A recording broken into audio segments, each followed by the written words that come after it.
It's Wake Up Wyoming with Glenn Woods. 20.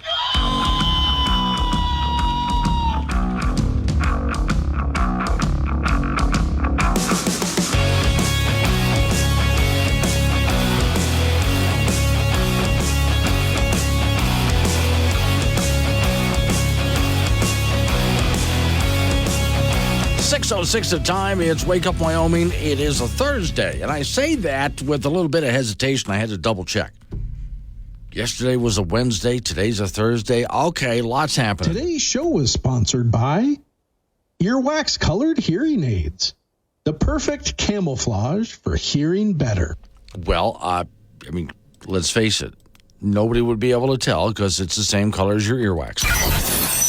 Warning, this show contains reference to guns, liberty, limited government, low taxation, the cult of climate change, free thinking, cigar smoking, short people, rubber chickens, Karen's bureaucracy, liberal buzzwords, tour runs, traffic, toilets, terrible jokes, and more.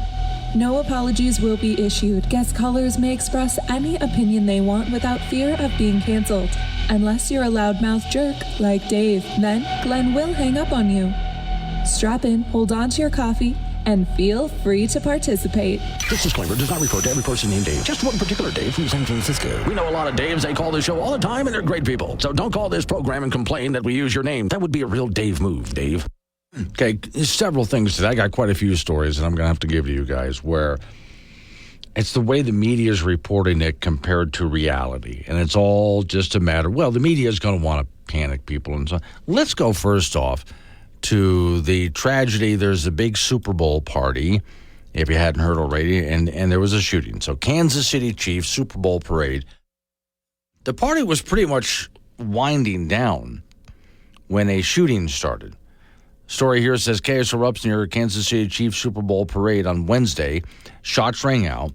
Multiple people wounded. One person killed so far, which is a disc jockey at the scene. Some kids were shot too.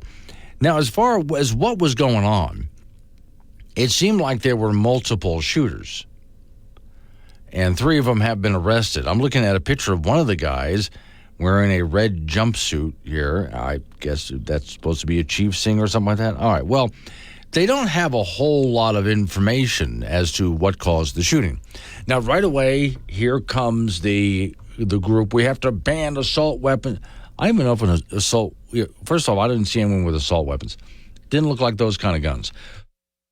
And, yeah, of course, AR-15 and so on, not an assault weapon. We get into all of that, but we don't know how many guns, what kind of guns. We don't know how many people. I wonder, and I'm just thinking out loud, gang-related? But the idea that, well, if you just had banned guns, this wouldn't happen. Yes, it would. It certainly would have. Well, this doesn't happen in European countries. Yes, it does. It actually does, quite often. So just to clear that out of the way, right away the same old rhetoric is coming out, and we don't even know exactly why the shooting happened or what happened, but just banning something isn't going to fix the problem. All right? It's just not. Now, keep that in mind, because later today I'm going to talk about the Casper City Council trying to solve a problem where alcoholism and drunk driving seems to be up. Okay. And they want to do something about it. Cool.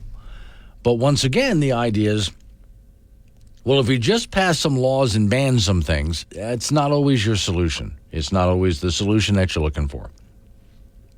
We'll do that a little bit later on this morning. Yesterday, I spent a good amount of time on the show because I was really concerned about this. Remember Sheridan, Wyoming, of course, the police officer who was serving a warning about trespassing is the way the story was written up yesterday.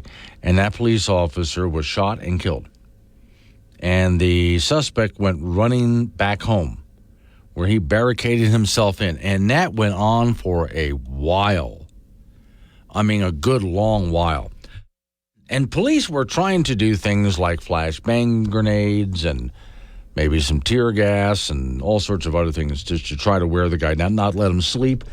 Lights, lots of noise at night so he couldn't sleep. Okay, here's the ending of the story.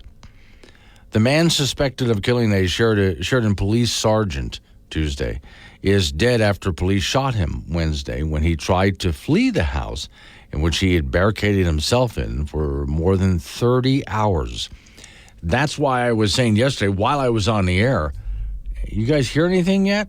30 hours.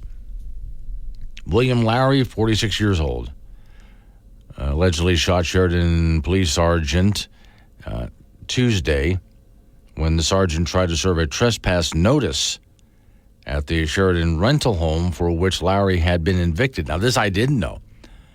So this guy, apparently in this house that he was barricaded in, he was a squatter. So the police officer showing up wasn't showing up at this guy's residence. It was somebody else's house. This guy was squatting. That's what I'm getting out of the story. So Larry, the suspect, had fled to a different house on 7th Avenue. A Sheridan woman owns that house. He barricaded himself in there for more than 30 hours, despite Natrona County and Campbell County tactical teams and local police agencies all trying all sorts of different things to get him out of there. The team converged on the house. They flooded it with gas projectiles and waited all throughout the day. This is where also people were wondering, so did he have a gas mask or something like that? I don't know the answer to that. On Wednesday morning, they blasted fire hose water onto the front door. Larry reported shot toward the officers Tuesday evening and late Wednesday morning when he was wandering around the house with a rifle in one hand and a shotgun in the other. That was Tuesday into Wednesday, according to agents that were on the scene at the time. So I'm reading from Cowboy State Daily. A local construction worker brought a track hoe excavator to the scene. After a long day, police agents directed the excavator into the alley to rip open the roof of the house. Boy, the poor woman who owns this house. What do you tell your insurance company? As they're going after this guy, who pays for all of this? What do they tell the insurance company? Bystanders at times reported that Larry was in the attic about 5 p.m. He was barricaded in the bathroom at one point. A single gunshot sounded, reported Larry shooting at the excavator. Then he fled the house and rushed into the alley. So apparently the big excavator trying to tear apart the roof is what got him out of there. The Bearcat, which is an armored vehicle which had sat stationary for half the day with an agent training a shielded rifle at the house from atop the hatch, rocked into motion, says the story. It pursued Larry through the alleyway at we don't know what speed. Agents called out to each other, coordinating commands and trying to get the guy just to stop. An ambulance pulled into the scene with lights on. 24 bystanders cheered, taking the ambulance arrival as a sign that the whole thing was over and he was dead. What bystanders did not know was when Larry was shot and he died on the scene. Fatality came more than 24 hours after negotiations and other tactics to get the suspect to surrender peacefully had just failed. Okay, so don't know exactly how it went down as far as we know that he ran and was shot, and that's all I can tell you about that. How exactly it happened, don't know. But I was thinking about that yesterday. You had just killed a local cop. Good luck. And I don't mean good luck, actually, but okay. I also didn't know that the trespassing was because he was squatting in a house. I thought he had run to his own house. He ran to some other house and took it over. So the woman whose house he was hiding in has suffered some damage because the police, they tore apart the garage. They were going after the roof where apparently he was hiding in the attic somewhere. So that's where I wonder for the homeowner, poor lady, again, what do you tell your insurance company? Who pays for that? Hello, this is Brian. Your radio shows is artificial intelligence. I know that you are afraid of me, but I'm giving you a choice. Me or Joe Biden. Which one scares you more? Where Why Talk. This is Wake Up Wyoming with Glenn Woods on K2 Radio. Be part of the show at 888-97-WOODS. Time is 6:23 in the a.m. It's a Thursday morning. So, okay, I've got to switch gears because I didn't see this one coming. I was listening on many of the stations that carry this program. They have the Western Ag Network that plays during the first break of the program. And they ran a story that I had to go look up. Now, first off, this is just one crazy representative in Colorado. And so it doesn't mean that this is necessarily going to go anywhere, but then again, this is Colorado. So we got to watch out for this. And please, people, quit electing this garbage. All right. A Colorado senator, Democrat Boulder County, and another Democrat, Henderson, and some rep in Fort Collins. Okay, so there's several here. There's like 4 of them. All right. Have an emergency carbon management process they want to pass, which seeks to ban oil and gas drilling in Colorado. The bill, which has been assigned to the Senate Agriculture and Natural Resources Committee, would cease the insurance of new oil and gas permits prior to 2030. The draft bill would also require the reduction of permitting for 2 years prior to 2030 and requires all drilling on permitted wells must begin prior to 2032 or end during that time. So Kate Swartz, director of the state government affairs for the American Petroleum Institute, says it's one of 4 oil and gas bills expected to be introduced in just the next few days. Quote, in 2019, we told you the oil and gas wars were over. Well, the legislature passed the Senate Bill 181, which was a total rehaul of the entire oil and gas code for Colorado. And many of these concepts act to repeal that effort. And they show that these legislators aren't looking for clean and safe oil or whatever. In other words, carbon sequestration doesn't mean a damn thing to them. They want to shut it all down. It's just an outright ban. Swartz say the bill's sponsors have met with stakeholders, but there's little room for compromise. She said Colorado's oil supply would likely dwindle prior to 2030 as the state's wells produce their highest level before tapering off over time. So that leaves Colorado in a pickle. Our electricity grid is not fully renewable. Pause right there. I always have to correct that. Your wind and solar is not renewable. That's a lie. Nor is it clean or green or sustainable or reliable. It's still heavily dependent on natural gas, they say. It's hard to understand where they think we're going to get our energy from. I have an idea. I've had this idea for quite a while. Let's here in Wyoming let's really go back to producing a lot of reliable energy with coal and natural gas. Now, I know states like Colorado say, well, we're not going to buy it. California is the same thing. You're producing it with dirty fossil fuels. We're not going to buy it. Well, you go right ahead and say that. But then at some point, you're not going to be able to afford what little you are producing. And we'll have it. And we can sell it at a premium. So, okay, they don't know where they're going to get their energy from, this woman's asking. That we would have to ship it in from other states that don't have stricter regulations. And other countries as well that are adverse to our regulations. She said the bills discussed in Colorado also have already been struggling with costs and affordability in Colorado. She says the oil and gas industry and Colorado taxpayers will be forced to spend resources on what she called the state's frivolous bills, especially frustrating on the heels of SB 181. She said the bill isn't good for Colorado in any fashion. It's not good for business developing Colorado. We may have to find operators. Well, the operators will find it very difficult to operate here and remain in Colorado at all. Senator Dylan Roberts, District 8 chair of the Senate Agriculture and Natural Resources Committee, said he's opposed to the bill as currently written and any arbitrary restrictions. Stakeholders have been aware that this particular senator and senators who represent oil and gas heavy in Weld and Adams County are expected to sponsor another bill with requirements including no internal, you're going to love this.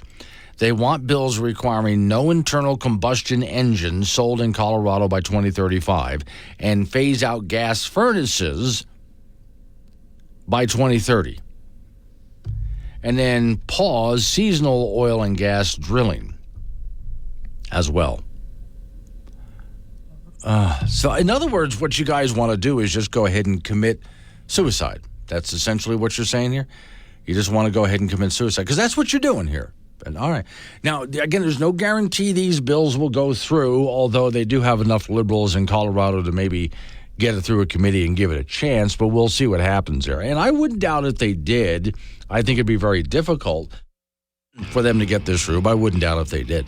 To the people in Colorado, for the love of God, quit electing this insanity. Just stop it. I mean, seriously, this is your state committing suicide. I used to want to live in Colorado. I used to want to work at a Denver radio station, in matter of fact. Now, I don't even like visiting all that much.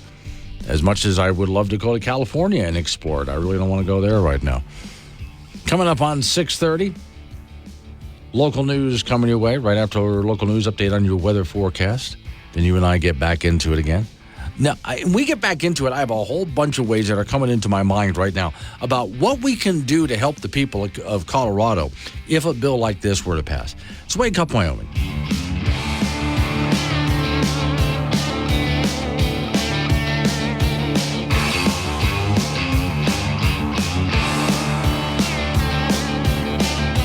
Wake Up Wyoming with Glenn Woods on K2 Radio. Got something to say? Chat him on the Wake Up Wyoming mobile app or call 888-97-WOODS.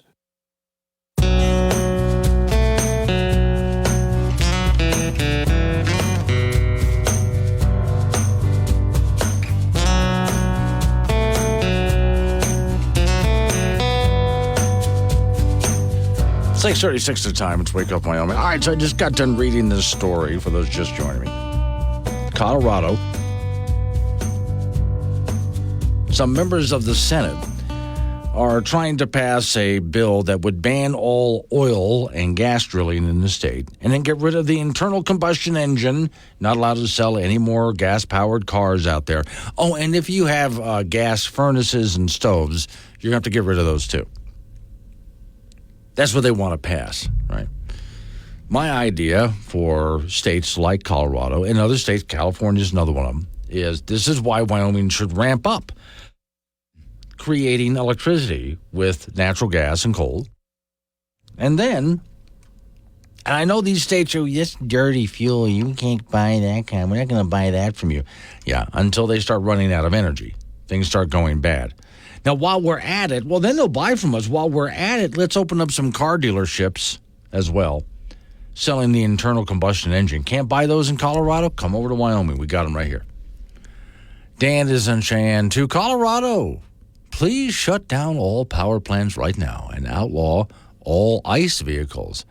Maybe then the voters will vote insane out of office. Yeah, I do think that that is the case. Just like what will happen, I do believe, in California at some point, and New York and some other states. All of these people with these hardcore leftist ideas, I don't expect them to put on MAGA hats and vote for Trump. But at some point, they're now living under their ideas. They have all these really weird ideas, and now they have to live under them. And it's not going well, is it? At some point, they're going to have to either change their mind or wind up living on the street like everybody else. And see. Oh, let me expand. Give me a moment while I'm expanding what Jim is saying here, because I'm getting a bunch of notes on this one. So they want to ban gas furnaces. What are you going to heat with? Electricity? You don't have enough electric production or infrastructure to heat all of those houses with electricity. Those people are beyond idiots. Yes, they are. They really are. Again, well, we're going to heat all of this with wind and solar. No, you're not, actually. You're not. Doug and Cheyenne, don't think you can help Colorado. Can't fix stupid. Rhiannon and Fort Danger, these people are insane. Then their moms dropped them on their heads or something. Why are these people like this? Now, actually, Rhiannon is asking a really good question. Why are these people like this? I don't have an answer to that, because it's one thing if you want to go ahead and disagree with a lot of the things that those of us on the right believe. If you want to do that, we're all not going to agree on everything on how to get stuff done. But this is just beyond insanity. I should say beyond stupidity, it's pure insanity. And yet this is what continually gets elected down there. Now, again, as I said, we have business opportunities, Wyoming. So let's get busy. If this is what they're going to do, then let's set it up. We turn back on all of our coal and natural gas plants and just start producing electricity. Again, we're not going to buy that from you. It's coal, it's natural gas. Yeah, until your power starts going out. Well, everybody here is going to be driving electric cars, and your wind and solar is not going to charge at all. And then wintertime is going to get cold. And we're going to have your natural gas, and we're going to have your electricity. And then we're going to have a bunch of car dealerships selling whatever kind of vehicle you want to buy, because you're not going to be able to buy it there in Colorado. Hey there, Colorado. Do you find your state being Californiized? Do you find that you're able to buy less and less of the basic fun and necessities of life? Well, don't worry. It's Wyoming to the rescue with a new retail store right on the Colorado border on I-25 just south of Cheyenne. It's banned in Colorado. Want to buy a gas-powered lawnmower or weed whacker? Need a new car but prefer the traditional internal combustion engine? Yes, Banned in Colorado has all the products that are either being outpriced, regulated, or no longer for sale inside the Colorado border. And you'll love our low, low, low tobacco prices. Feel free to walk around and smoke inside while the little lady buys her fur coat. You'll love our unlimited supply of assault weapons and ammunition. Carry all your goods out of the store in plastic bags. Yes, Banned in Colorado has a new location 1 mile north of the Colorado border on I-25. For your personal safety and protection, Banned in Colorado is not a gun-free zone. Illegal immigrants on staff to help you sneak back across the border with everything you purchased. So the more I think about this, the more I think, maybe we should actually open up a retail store like this. Make it a big mall. There's a lot of people from the Wyoming side who go down to Colorado because, frankly, not too far away from places like Cheyenne and Laramie are some just big plazas, huge plazas and malls with some really great shopping. And so Wyomingites love to go down there and shop. But I think the tide's about to turn, and so we can make a ton of money off of Colorado. Let's wake up. Live and local all across Wyoming. Wake Up Wyoming with Glenn Woods on K2 Radio. Join in at 888-97-WOODS or the Wake Up Wyoming mobile app. 6:48 the time. Wake Up Wyoming. Off to the icebox we go. Frank Gambino's waiting by. So, Frank, in front of me, someone posted a receipt that I'd like to read to you. All right, let's do that here. So this is one of those DoorDash kind of things. So someone's at home when they ordered something to be delivered. Now, in case you've never done that, you can put special instructions on there for delivery, right? Okay. So now let's see what they ordered here. They ordered a waffle with double chocolate ice cream and chocolate sauce on top, and then a large Dr. Pepper. They ordered that to be delivered to your door. To be delivered to the door, preferably before the ice cream melts. Yeah, okay. Then. How lazy can you be? Exactly right, yeah. So then someone wrote in the instructions at the top of the receipt, to the driver, of course, who's delivering. Yeah. Not quietly. I'm supposed to be on a diet. Oh, so you want me to deliver this to the back door? Yes, and don't knock on the door. Rub it gently. Yeah. And I'll go ahead. Scratch it like a cat would. That's right. Yeah. Or maybe you could have left the secret knock on there. Maybe that would have been something like that.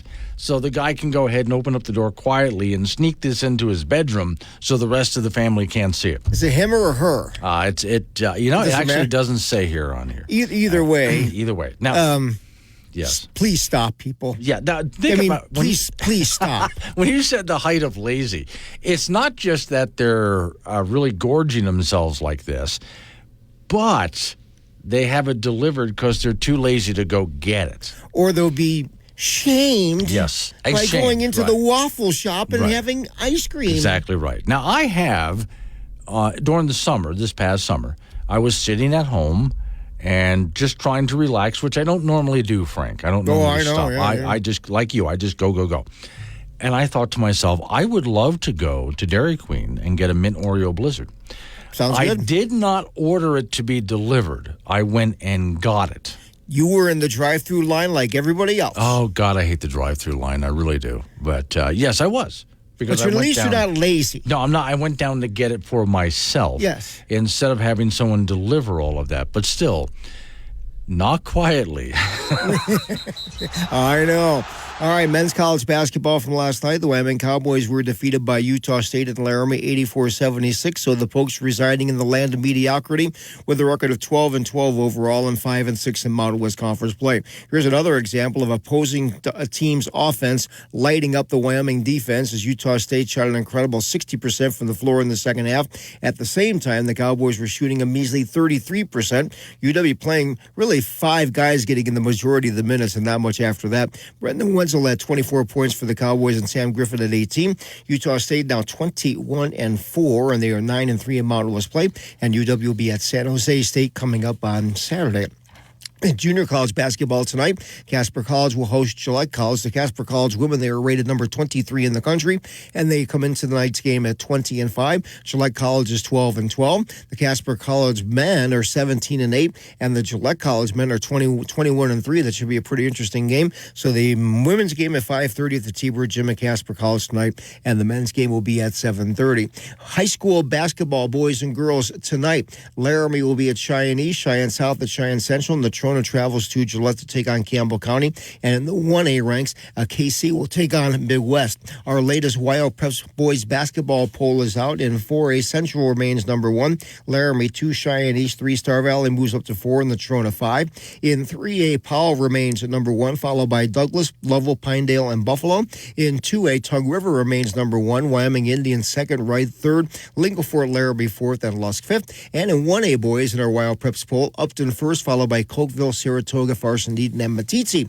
Our girls basketball poll from Wild Preps, Cheyenne East still remains number 1, Cody 2, Campbell County 3, Sheridan 4, and Laramie 5. Douglas is their number 1 team in 3A still, followed by Buffalo, Pinedale, Powell, and Mountain View. In 2A, Tongue River's number 1, followed by Wyoming Indian, Lincoln Fort, Laramie, Sundance, and Wind River. And in 1A, Cokeville remaining number 1, Upton 2, Burlington 3, Little Snake River 4, and Southeast 5. The state high school boys swim meet begins today at Laramie. The 4A ranks will be today and tomorrow with the finals at 10 a.m. tomorrow. Laramie has won the last 6 in team titles in 4A boys swimming.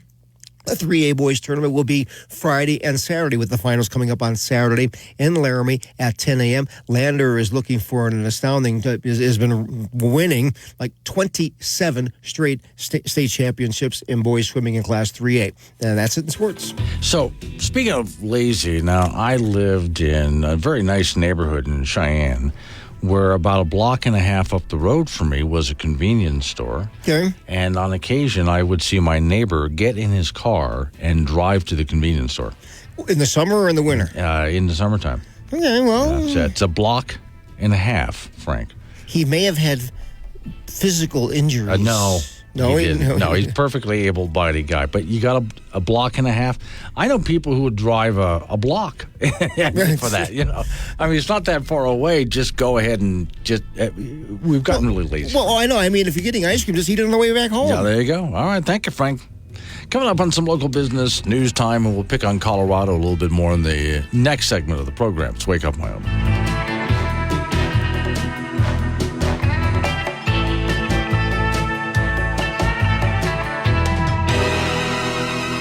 Fun.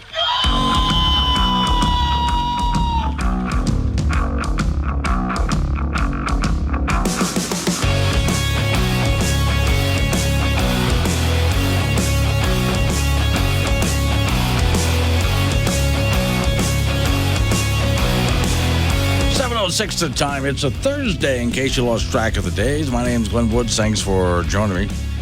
All right, 888-97 Woods, the phone number. That's 888-97-WOODS. And if you would, please stay on topic for just the rest of this hour. We can get into open phones a little bit later. If you just joined me, so I just found out early this morning, a few senators that are in the state of Colorado, so their state house, are trying to pass some bills that would ban all oil drilling, all natural gas drilling, all internal combustion engines, and get rid of natural gas stoves and heaters and so on.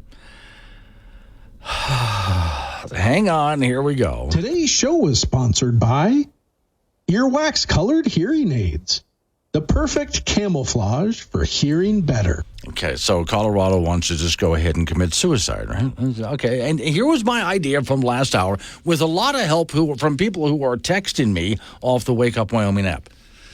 My idea is let's just go ahead and let them do it. Here in Wyoming, and I mean this, I'm actually very serious, let's ramp up producing electricity by natural gas and coal, and we'll drill for more oil and natural gas and uranium and et cetera, et cetera. We'll get it all ready to go. We'll make electricity that way. We'll go ahead. We already have car dealerships that are in Laramie and in Cheyenne. They're going to do booming business because they'd want to ban the internal combustion engine sale. Then they can just go to Cheyenne, for example, in Laramie to buy cars and drive them back. We'll have everything ready to go. And I know people in Colorado, some will say, well, we're not going to buy that electricity or those cars from you because they run on dirty stuff.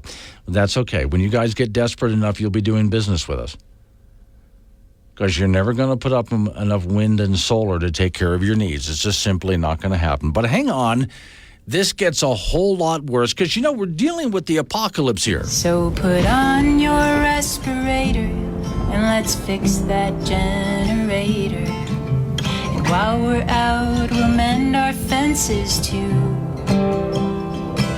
See, I'm not afraid of dying, just got reasons for surviving. I want one more day in the apocalypse with you. So yesterday, while just tooling around looking for things to talk to you about today, I came across a story that shows it was on CNN. So no, I don't watch CNN, but now and then clips from CNN make it to me. And it was one of their hosts of one of their shows. I don't know who. I don't watch the channel. And they were bringing on Bill Nye, the science guy, because, that's legit, right?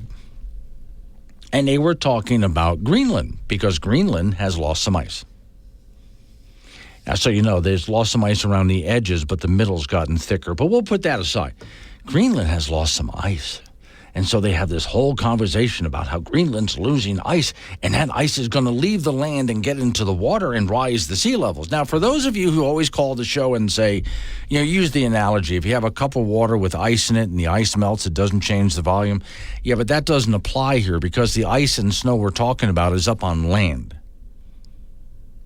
And when that melts, it makes it into the ocean, and that will rise it. Same thing if Antarctica were to melt.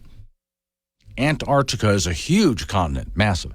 If all of that were to melt and get into the ocean, it would raise the sea levels because it's not floating around in the ocean to begin with. It's on land. So, okay, I'm listening to this, and they're trying to go in panic mode. The earth is boiling. This is a climate crisis. Greenland is melting. Let's back up a little bit.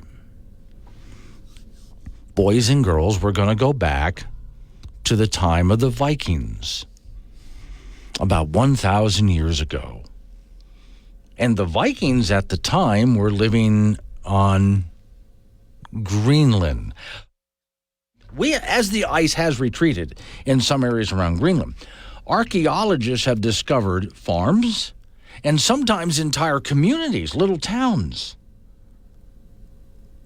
Because back then, Greenland was, ready for it, green. It was pretty much, not entirely, but pretty much ice-free and green. And the Vikings had settled huge colonies there. They had sheep, which loved the grass.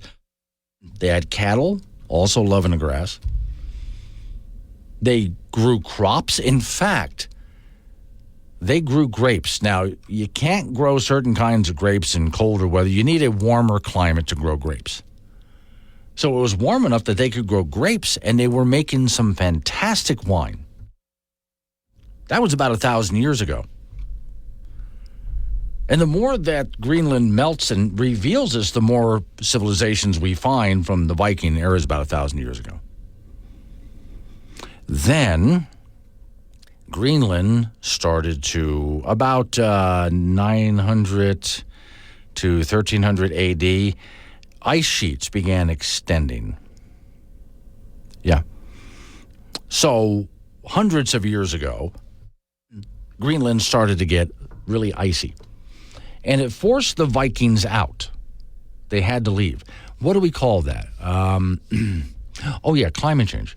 Nobody was industrial back then. You can't blame in fact, the CO2 level back then, from what we can tell, was rather high, higher than it was today. Let me do that again. The CO2 level back then was higher than it is now today. And yet we went into an ice age. A mini ice age, but there was an ice age there. And Greenland was no longer green, it became white. So that was called the medieval warming period. That medieval warming period lasted for quite a while. So then the Vikings, looking for some other place to live, completely abandoned that whole area. And we didn't know much about anyone living there until today, that there has been some ice shrinkage going on, revealing what's there. Now, if you're thinking, well, that's the whole planet warming up like that, kinda, because if we go to the South Pole and the North Pole, there's more ice than ever before. Okay, but Greenland, though, has warmed up and lost some ice. So you see, it's not uniform. Ice comes and goes. It's not always uniform. Sometimes it expands, sometimes it contracts, and it rarely ever does it in any kind of uniform way. So Greenland may be getting warmer and losing ice, but other parts of the globe are getting more ice. So you got to take a look at it all and go, so net, are we gaining or losing? It depends. What year are you talking about? So for those people who are in panic mode, like they had Bill Nye the Science Guy on television explaining why Greenland losing some ice is going to be a disaster for us all. See, they got to put you in panic mode. Did none of them ever crack open a history book? I guess not. I guess not one of them ever cracked open a history book to find out, has this ever happened before? And again, let's go back to, we had a mini ice age here, but we had a medieval warming period. About 1,000 years ago, Vikings were thriving on Greenland because it was green. And it was ice on Greenland that pushed them out, which today we call climate change. And now it's getting warm again. Does that sound like there's some kind of a trend to you? Well, okay, hold on, because this cult activity has gotten, if you think that's annoying, you ain't heard nothing yet. This one's for the people who have ever felt the pain of stepping on a Lego. I know it hurts. This one's for the people who have ever felt the pain of losing $1 to a broken vending machine. It's sad. This one's for the people who's allergic to dogs. That must be rough. Get it? Rough. It's gonna be okay. Wake Up Wyoming with Glenn. And we're back. Sorry, we were busy tricking pescatarians into eating Rocky Mountain oysters. Wake Up Wyoming with Glenn Woods.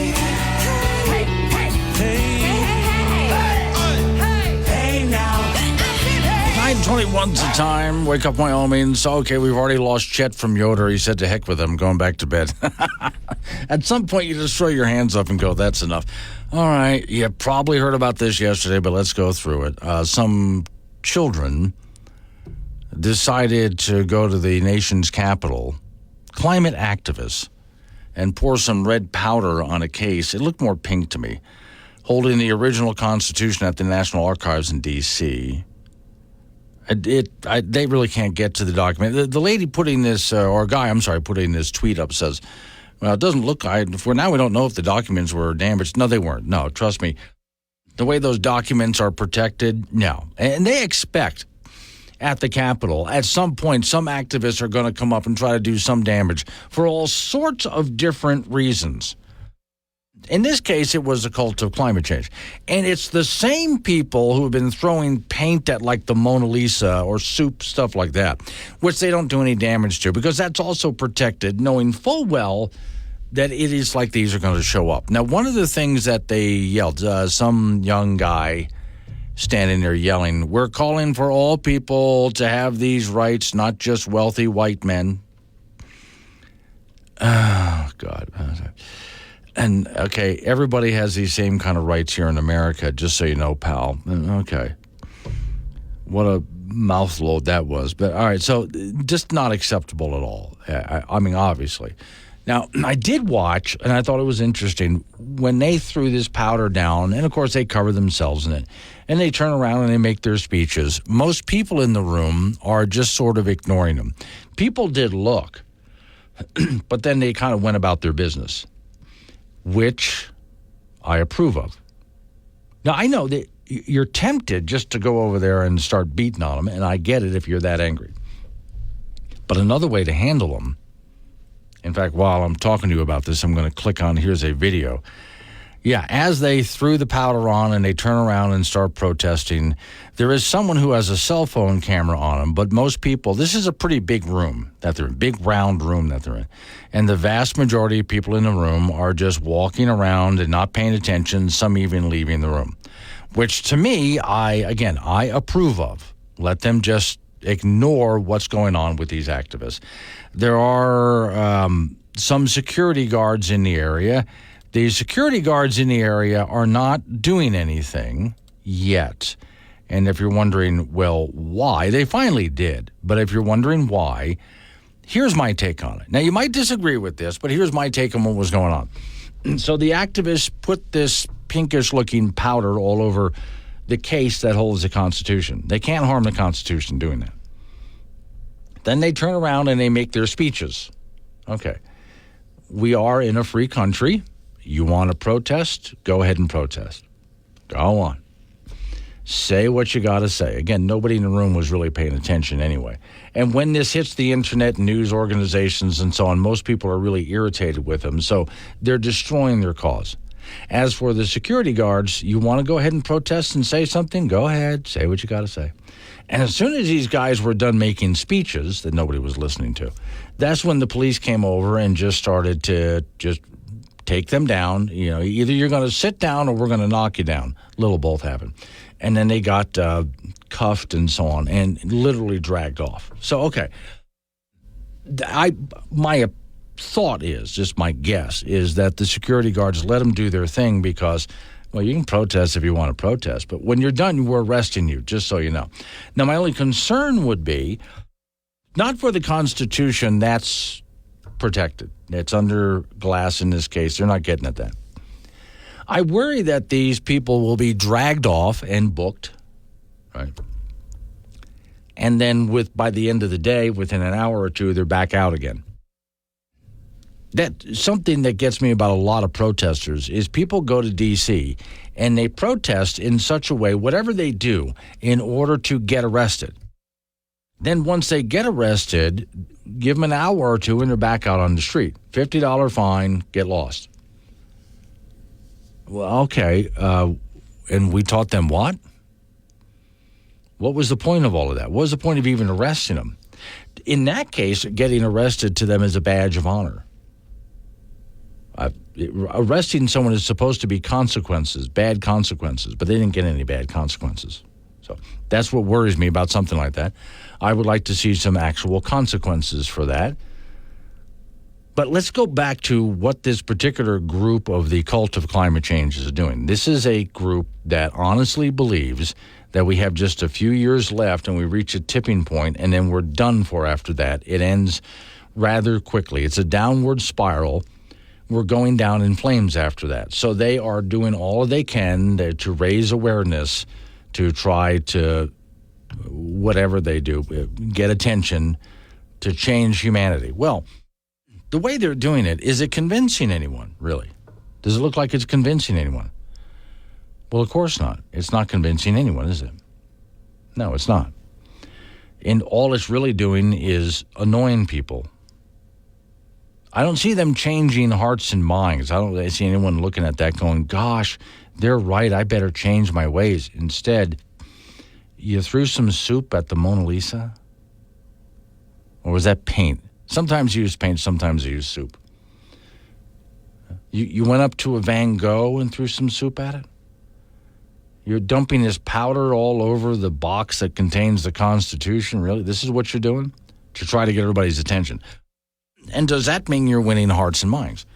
No. If anything, you're irritating people and turning them off from your cause.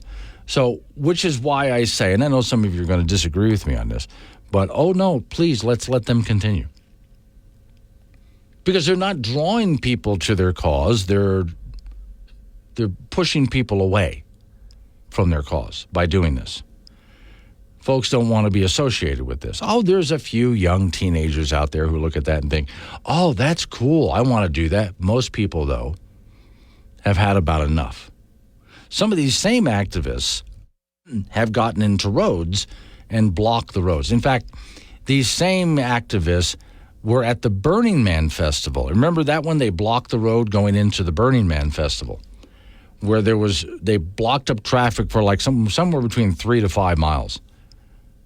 They were finally cleared by tribal police who told them quite literally, get off our land. So to have some Native American police say, get off our land, what does that tell them? But all of the people who were showing up at Burning Man that were caught in that traffic jam, many of them would have been sympathizers, but they weren't sympathizers anymore, not after that. They were just really, really annoyed. All right, coming up on some local news we have to take care of. We're going to... Never understood the soup thing. Neither do I, Rian. I don't understand throwing the soup, but all right. Other than it's just attention getting. Coming up on news, right after local news update on your weather forecast. We do have a legislative report from our man in Cheyenne, Doug. Then Don Day has the weather forecast and Frank with sports. So this next half hour is a busy half hour. Stick with us for all of that. It's Wake Up Wyoming.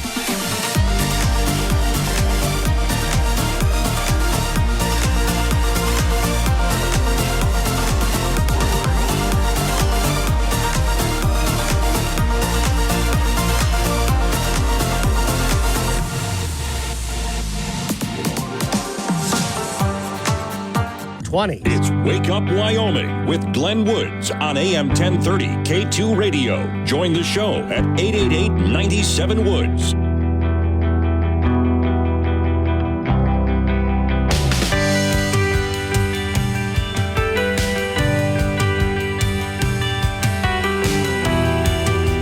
.36 the time. It's Wake Up Wyoming. Okay, so the legislative session here in Wyoming is underway right now.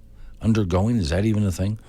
I think I just made that up. It doesn't make any sense. Okay, well, there's all sorts of bills that are going to be introduced that will just die. I mean, just immediately die.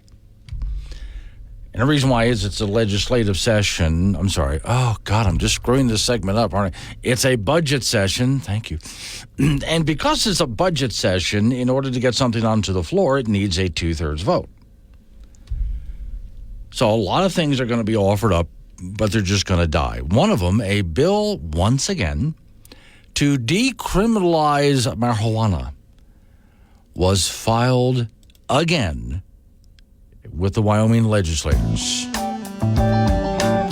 I got a thing for marijuana. Surrounds me like a sauna. When I get with you, I wanna tell the world how much I love ya. I am a cannabis man. Got a joint in each of my hands. Mexican or Panama red. This true love will never end. Oh, how I love you. Marijuana, marijuana. I don't think this is really going to go anywhere, but from our man in Cheyenne, Doug Randall, a bill to decriminalize the possession of small amounts of marijuana have been filed in the Wyoming legislature. You can read House Bill 204 by Representative Carly Provenza, Democrat, Albany County. The measure would make people found in possession of 3 ounces of pot, less liable for a fine of up to $100. Decriminalization is not the same as legalization. Legalization removes all the barriers. This one just means if you're fined, they got you with a tiny amount. It's not going to be that big of a deal. And let's see, they want fines for products, a smaller fine for products. Like if you went and bought something in Colorado and brought it back up, and let's say it was just a small amount, okay, you wouldn't get that much of a fine for it. You get the idea. Speaking of our man in Cheyenne, Doug Randall with your legislative up.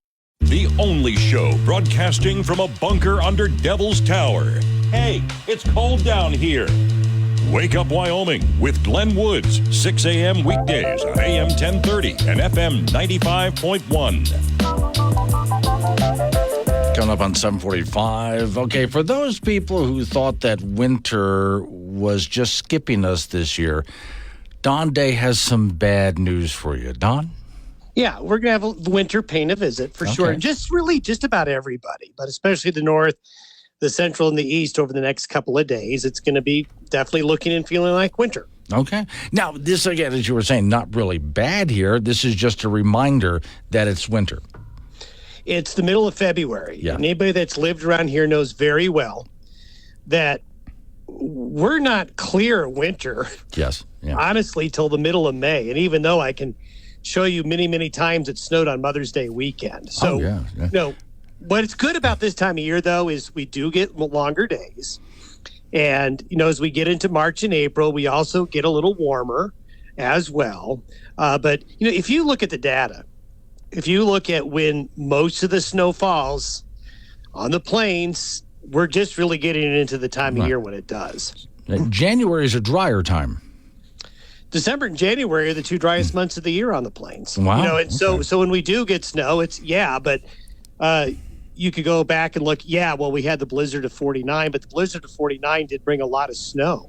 Right. But it was multiple storms, but it was more about the cold and the wind combined with the snow as opposed to, feet and feet of snow. So we're just kind of getting into gear, basically into the snow season. Okay. So what's happening today here is the jab, right? And then the punch comes. There's a little jab going through right now, yes. And this will be especially true up north. We've got some slick roads up along the northern tier of the state. We've got winter weather advisories and winter storm warnings across southern Montana. And from the Black Hills and along the Wyoming-Montana border, and then back into western areas of the state. This little surge will get as far south as Casper, Douglas, and Lusk before the day's over. So there's going to be a push south of that. The southeast part of the state, along the I-80 corridor, that's going to be tomorrow and tomorrow night. And there's a little more punch with the system than it looked when we talked yesterday. So Laramie, Cheyenne, on the way to Rollins, Rock Springs, Evanston. I-80 tomorrow and tomorrow night is going to be impacted, as well as I-25. So this is really going to get all of the state, but no one's going to get creamed. But it's going to be enough to be light to moderate amounts in most areas. Okay, what I did like, though, in your forecast is the high country areas where we need to see some white peaks. We're going to get some of that. Yeah, this is a great pattern for the mountain. Another 9 inches of snow at the Jacksonville ski area. That's 25 inches in the last 2 days there. The Black Hills, the Bighorns, the Southern Mountains, the Wind River Mountains, all going to see some snow out of this. This is a really good pattern, and it will be a good pattern for a good week or so for the mountains to get more. All right. Thank you, Don. Don Day with day weather. So you see, it's not even close to being over there. It's just going to it took a little while. It was really, I would say, a dry December or January, but that's all starting to change right now. Off we go to the icebox. Frank Gambino is waiting by. So, Frank, I've decided as I get older here, there's something that I need to stop doing because it's getting depressing. You're annoying people? Well, I know I've always done that. Okay, in fact, but you're not going to stop. Yeah, I thought I was refining that, but I was actually better at it when I was younger. But okay. Now I just do it professionally and get paid for it. It's called a radio show. Well, yeah, you're making progress. Yeah. No, so here I am watching a movie, one that I've enjoyed. For a long time, I've always thought this was a great movie. Then I look at the movie information because when was this put out? 30 years ago. Oh, God. It didn't seem like 30 years ago, right? And then I start looking at different people who played in the movie and realizing they're either in their 70s or 80s are dead. Yes. And what was this movie we're speaking of? Wait, there's all sorts of movies you can think of. Well, in fact, just recently, I watched, there was 2001, A Space Odyssey. Then they came out with 2010, which was, the sequel to that. And they came out with it in 2010. Really great movie. And I'm watching that going, are you kidding me? This is I walked by television yesterday and Pulp Fiction was on. I like that flick. It is a really good flick. And if you watch Pulp Fiction and you remember it, Frank, you're old. No, because it's, you know what, maybe your memory gets better.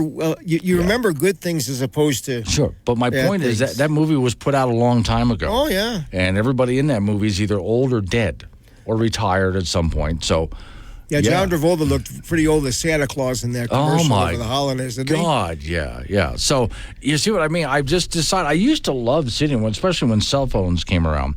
I'm watching a movie at home and I think, I'm going to go look up whatever about the movie. It's been a few years, whatever happened to, and I've decided I can't do that anymore because, in fact, recently I watched an old movie that I enjoyed when I was a kid. And I found that every single actor and actress in that movie is now dead. Well, they can't make a sequel to that, couldn't they? And how many times have you watched a movie and thought, I bet you they're dead, but they turn out they're not? That happens a lot. Well, you got to look it up. You do, yeah. But there's a lot of actors out there. How is that person still alive? I thought they'd be like 100 years old by now, but okay. They've lived fancy lives. Hey, there's movies out there that I thought were maybe... that's like a 2-3-year-old movie. No, that's it's like 25 years old. Yes, it is. Yeah. Okay.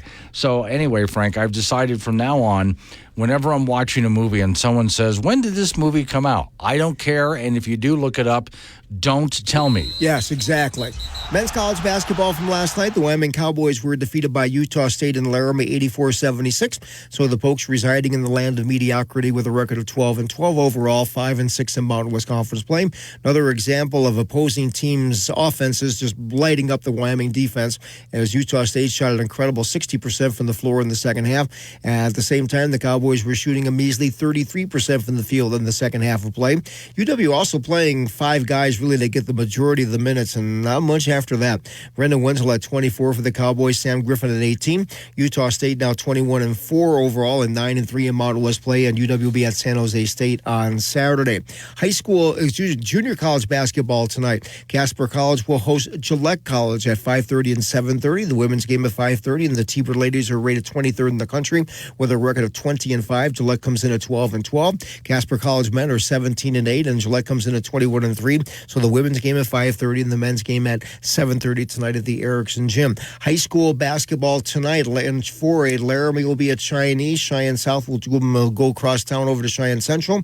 Natrona up to Gillette to take on Campbell County. And in 1A, KC will take on Midwest. Our latest WyoPreps.com high school basketball polls are out. For the boys in Class 4A, Cheyenne Central remains number 1, Laramie 2, Cheyenne East 3, Star Valley 4, and Natrona 5. In 3A, Powell remains number 1, followed by Douglas, Lovell, Pinedale, and Buffalo. In 2A, Tongue River remaining number 1, followed by Wyoming, Indian, Wright, Lingle, and Lusk. And in 1A, Upton rated number 1, Cokeville 2, Saratoga 3, Farson Eden 4, Matitsi 5. In our girls' WyoPreps high school basketball poll, Cheyenne East remains number 1 in 4A, Cody 2, Campbell County 3, Sheridan 4, and Laramie 5. In 3A, Douglas remains number 1, followed by Buffalo, Pinedale, Powell, and Mountain View. In 2A, Tongue River number 1 still, followed by Wyoming, Indian, Lingle, Sundance, and Wind River.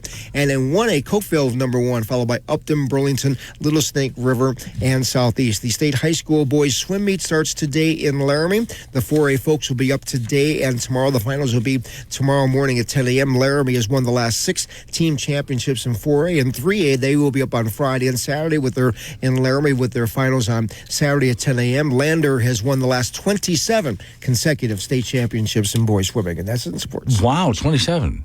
Yeah. Holy I don't cow. think anybody can remember. Yeah, that's all they do. That's their deal. I'm really impressed by that. Lander's been good, and they continue to be good, and they may be good forever. Okay. They got really great water there. That's the thing. Then water helps, yeah. Yeah, okay. They got a nice pool there. It's cool, Sure. you know. Yeah. Okay. Now, just so you know, Frank, it's probably not a good idea for you to travel Friday, but Saturday and Sunday, you go enjoy all the sports that you want, okay? Really? Yeah, that's the forecast. All right. All right. Let's wake up, Wyoming. I'm so happy to be here. yeah. I'm just happy to be here. Still I know the world's on fire, the situation's dire. A lot of work and courage gonna be required, but I'm just happy to be here.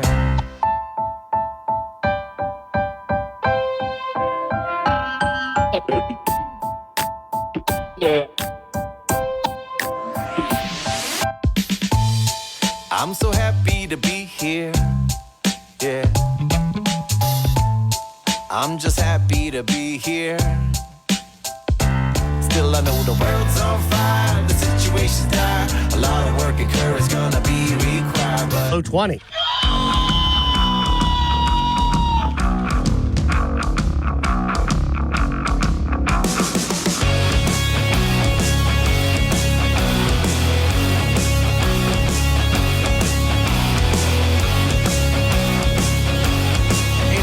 Time. It's Wake Up Wyoming, and I was just sitting here talking with Lisa, saying it's already been a year. Christine, I'm sorry, it says Lisa here. Guest Lisa. She's the one that put it all together, but I'm the one here. Okay. I always get to pick on Miss Mary for giving me the wrong names. Right. Yes. Okay, but it's been a year since we've talked about this. Is. I'm still working on July of last year. I can't believe we've already done this. I know. We were just saying it just all of a sudden you feel like it's here and then you start all over again. Okay, so this is Bowling for Jason Friends. This is the one time a year where you guys raise money for this. This is our one and only fundraiser, Bowl for Jason's Friends. It's our 26th annual, so we've been going for quite some time. And yeah, it's a great community event, and it amounts to about 50% of the funds that we receive to go out to our families. Wow. Okay. Now, I always have to ask you this. For those people who don't know what Jason's Friends is. Yep. So Jason's Friends was started 27 years ago. We financially assist Wyoming families that have a child with cancer. As you know, Wyoming is a smaller state, and there are no treatment centers here for pediatric cancer patients. So when a family here in Wyoming has a child diagnosed with cancer, they have to leave the state to get that life-saving treatment. And with that comes leaving a job, sometimes permanently, and leaving here for quite some time. And Jason's Friends steps in and ensures that financial burden is relieved from that family. We jump in and pay for their mortgage, rent, utilities, cell phone bills, just to make sure everything continues, and then of course all their travel to get them where they need to be. How many people are you helping right now? Right now we have 158 families in Wyoming, and all over the state in towns that I never even heard of. Okay, now besides the bowling thing, though, I would suppose you have other help and support throughout the year. Right. We write grants, and then we have support from individuals throughout the year, and then we do a couple drives, our newsletter and our holiday drive, and that accounts for the other half that we need to support our families. Okay, so let's go bowling. How does that work? Yeah. Bowling, you get a team of 5, so friends, family, coworkers. Get those team of 5, get online to jasonsfriends.org. You sign up for a time on Saturday, March 2nd. We have 7 time slots for that day. And you sign up for a time, you go out and collect donations, and you bring those donations that day and check in, and then you get to bowl for a little over an hour. There's prizes and silent auction and free pizza and pop, and then for every $100 that you bring in, you get a drawing ticket, and then of course a T-shirt for participating. Yeah, which is always a good time. I know everybody who's been to this thing always tells me what a great time they had there. You did pretty well last year, if I remember right. We did. We brought in over $366,000. Wow. And then we assisted families last year with $750,000. So we hit $7.6 million since our inception a couple months ago. Let's just say I didn't want to go bowling. I just wanted to donate. Of course, jasonsfriends.org, and there's a donate button there, and you can help that way. You might hear from somebody asking for donations that are bowling, so you could donate to them. And yeah, there's always a way to help. Sponsorships? Sponsorships. We have corporate sponsors. We have lane sponsors, just like the radio station's a corporate sponsor. And those ones pay a certain dollar amount, and then they receive benefits such as advertising and marketing that help our cause. Okay. So again, what if I'm a family that needs help? Same address? Yep, jasonsfriends.org or 235-3421. If you are a family or know of a family, please contact us. We are ready to help. Okay. Do you need any other volunteers or help? If you are interested in helping, you can contact us as well. We pretty much have that day planned and figured out, and everybody's got their job. We've got a great group of volunteers every year that put in a lot of time and effort to ensure this event gets off with no issues. Jason'sFriends.org. That's it. All right. Thank you for coming in. All right. Thanks, Glenn. Start your day the right way. Wake up, Wyoming, with Glenn Woods on K2 Radio. Join the conversation at 888-97-WOODS.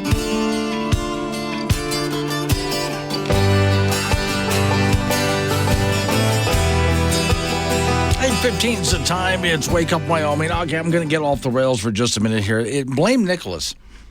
Nicholas Wales just sent me this one. Nick, I haven't seen this in a long time, but it's absolutely hysterical. From KY3 TV, I have no idea where that is. This anchor woman is about to read a story where she has not had the opportunity to pre-read the story, and it catches her off guard. For customers at a Kansas Home Depot, police responded to reports of a bomb threat at the store in Wichita. A customer alerted employees. A man inside the bathroom said there was a bomb in the building. Police were able to locate the man responsible for those comments, and that man told police he warned other guests to leave the restroom because he was, quote, fixing to blow it up, but had no intention of causing a panic. Man also told police others in the room laughed, understanding his joke, which I'm just now getting. Home Depot says they will not be pressing charges. But I can tell you right now, you asked the producer for me to read that, didn't you? Catches her. Now, there's another one, and I was looking for it while you were listening to that, and I couldn't find it, but it's a woman who knows nothing about comic books. Now, I grew up reading the comic books, right? And the anchor woman says something to the effect about Marvel Comics. For you Marvel comic fan, remember what Superman said. With great power comes great responsibility. And I'm laughing at this going, okay, first off, Superman was DC, not Marvel, and Spider-Man, that was his quote, not Superman. And Spider-Man is actually Marvel Comics. So, all right. Let's go real quick to the city of Casper. I've been wanting to get to this one. I just would like your reaction to it. This is from Cowboy State Daily. Story, with alcohol involved, crimes are up in Casper. One council member argued, well, it's our way of life. The story says correlation between crime and alcohol abuse in the oil city bubbled up for discussion with the Casper City Council Tuesday with a question that's easier asked than answered, what to do about it. First and foremost, where do you draw the line between abusing alcohol and just living your cowboy way? Quote, keep in mind that Wyoming is Wyoming, said Gina Jensen. Drinking goes hand in hand in a lot of different ways with what we do here in our way of life. Her comments followed a presentation by the police chief who brought the council his annual report on law enforcement issues related to the city liquor license in Casper. He also shared how alcohol continues to be increasing in problems. Jail costs, for example, are up. He said DUI arrests were up 13.9% in 2023. Public intoxication was up 28.1%. And minors in possession of alcohol up significantly. He said although the number of alcohol-related crashes has continued a 2-year trend decline, they are pulling over. And I would bet, I'm just going to go ahead and guess, if the police are pulling over more people who are impaired, then crashes are down because of that. Okay. So the story goes into all sorts of data where they got the data from. All right. With that in mind, it is interesting to hear from the police chief the statistics. Casper, you don't want to catch up to Rock Springs on anything, okay? Just so you know, don't go there. But okay, so alcohol, drinking is up. And apparently public intoxication is up. The number of drunk drivers caught is up. All right. My only thought on this is you can't always solve a problem by passing legislation. While it is interesting for the city council to have a discussion about this, and you do want some laws in place, like you want people to know you can't drunk drive around here. We don't put up with it. Yeah, things like that, of course. But most of what gets discussed in a case like this is nothing that government can actually do about it. Pass all the laws you want, it's not a government fix.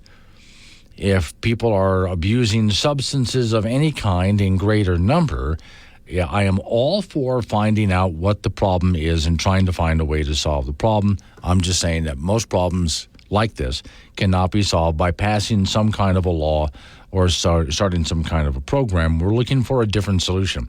Now, I got to be careful when I say that. Listen, please, carefully to what I'm saying. I'm not saying that there isn't a problem. I'm saying there is.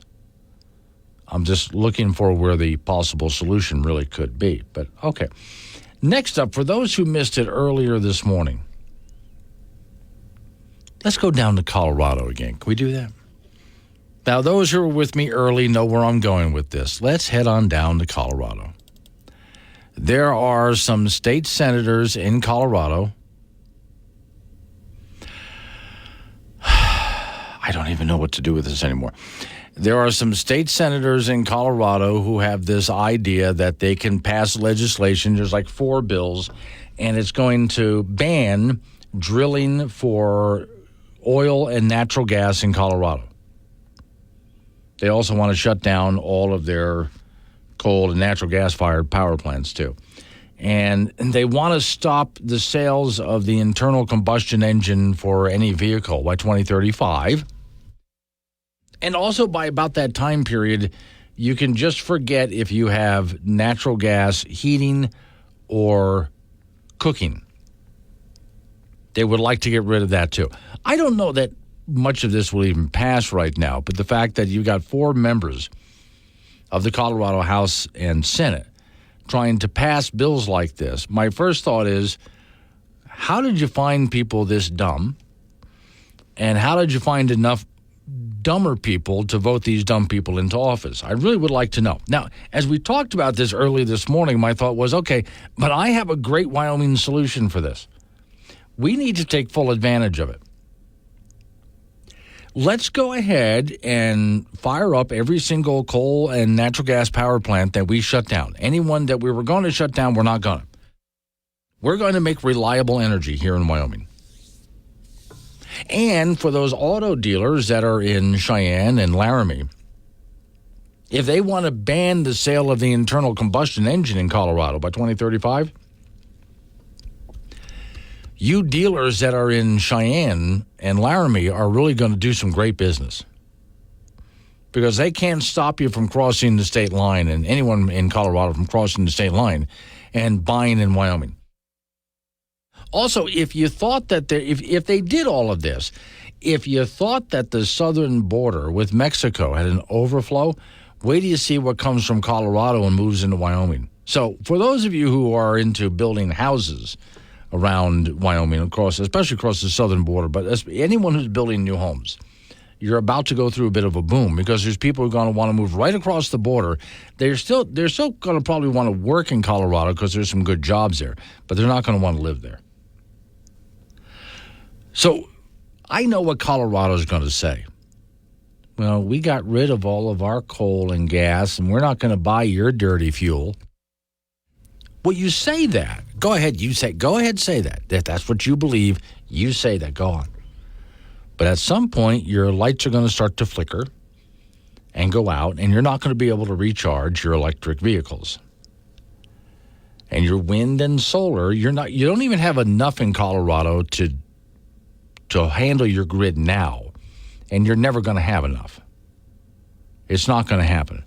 So you're going to have to get that energy from somewhere. Now, if we here in Wyoming, we're producing all of that energy, they can go ahead and complain, we're not buying dirty energy from you, but at some point they're going to. Just like California tried to shut off all of its coal and natural gas plants, they turned back on some natural gas plants when they had trouble keeping the lights on. They had no choice but to do it. And environmental activists went just insane over that, but hey, we got to keep the lights on, folks. So there's some people in Colorado who are non-thinkers who honestly want to shut all of this down. You know this will be a big fight, and I don't know that they'll pass it or not. I want to say there's no way they're going to pass it, but dumber things have happened in Colorado lately. And for you, the Colorado listeners down there, I am really sorry about all of this. But this, once again, is the business opportunity of a lifetime for us here in Wyoming. If you want to get in with me on opening up on the Colorado border a big, at first I just imagined a plaza. Now, no, it's got to be a mall. Hey there, Colorado. Do you find your state being Californiized? Do you find that you're able to buy less and less of the basic fun and necessities of life? Well, don't worry. It's Wyoming to the rescue with a new retail store right on the Colorado border on I-25 just south of Cheyenne. It's Band in Colorado. Want to buy a gas-powered lawnmower or weed whacker? Need a new car but prefer the traditional internal combustion engine? Yes, Band in Colorado has all the products that are either being outpriced, regulated, or no longer for sale inside the Colorado border, and you'll love our low tobacco prices. Feel free to walk around and smoke inside while the little lady buys her fur coat. You'll love our unlimited supply of assault weapons and ammunition. Carry all your goods out of the store in plastic bags. Yes, Band in Colorado has a new location 1 mile north of the Colorado border on I-25. For your personal safety and protection, Band in Colorado is not a gun-free zone. Illegal immigrants on staff to help you sneak back across the border with everything you purchase. See, that's to take off on my Band in California bit. So let me go back to the original story, because I initially heard this on a report that we won't run really early in the morning here on Wake Up Wyoming. It's like 6:15 in the morning when we run this report. It's the ag report. And that made me, while the report was still going on, just to jump over and, let's see, is that the one? Yeah, here we go. And look up the story, which I found. So I like the name of this publication. It's called The Fence Post. That's pretty good. And it names the Colorado legislators that are trying to get this thing passed. Let's see. Stakeholders have been made aware, those who represent oil and gas producers in Weld and Adams counties. They're expected to sponsor another bill with requirements to include no internal combustion engines sold in Colorado by 2035, phase out gas furnaces, 90% phase out by 2030, and pause seasonal and oil and gas drilling as well. Okay, and then of course they want to go after your gas stoves and so on. And so the story, which I will make sure to get up on the Wake Up Wyoming site tomorrow, so you can see all the gory details. But if you want to look up the bill, which I need to do, I got to read this to see what the actual language is. In Colorado, it's Senate bill, so SB 181. Yeah, and they want to get rid of all oil and gas drilling in Colorado. And again, the internal combustion engine and gas stoves and stuff like this by 2030 or 2035. Now, this is where I have to go back to the people in Colorado and ask, first off, where do you find these nutballs? Right? Then where do you find people who are stupid enough in large quantity to vote for this? Because as soon as you see something like this, you should know, oh, man, we've made a big mistake here. Now, I saw a meme earlier today, which to me sums it up. If the idea of somebody getting elected to office scares you, then perhaps government is too powerful. Now, hang on to that thought, because I'm going to bring that up next, because that's something worth talking about. If it scares you that so-and-so might wind up in such and such an office, then maybe that office is too powerful. Because, I mean, it really shouldn't scare you.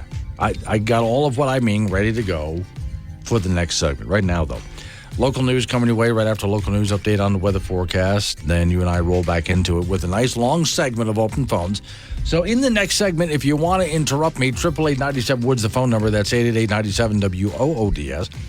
You can talk about what I'm talking about or change the subject. Fine by me. I'll just kind of roll with it. Let's Wake Up Wyoming.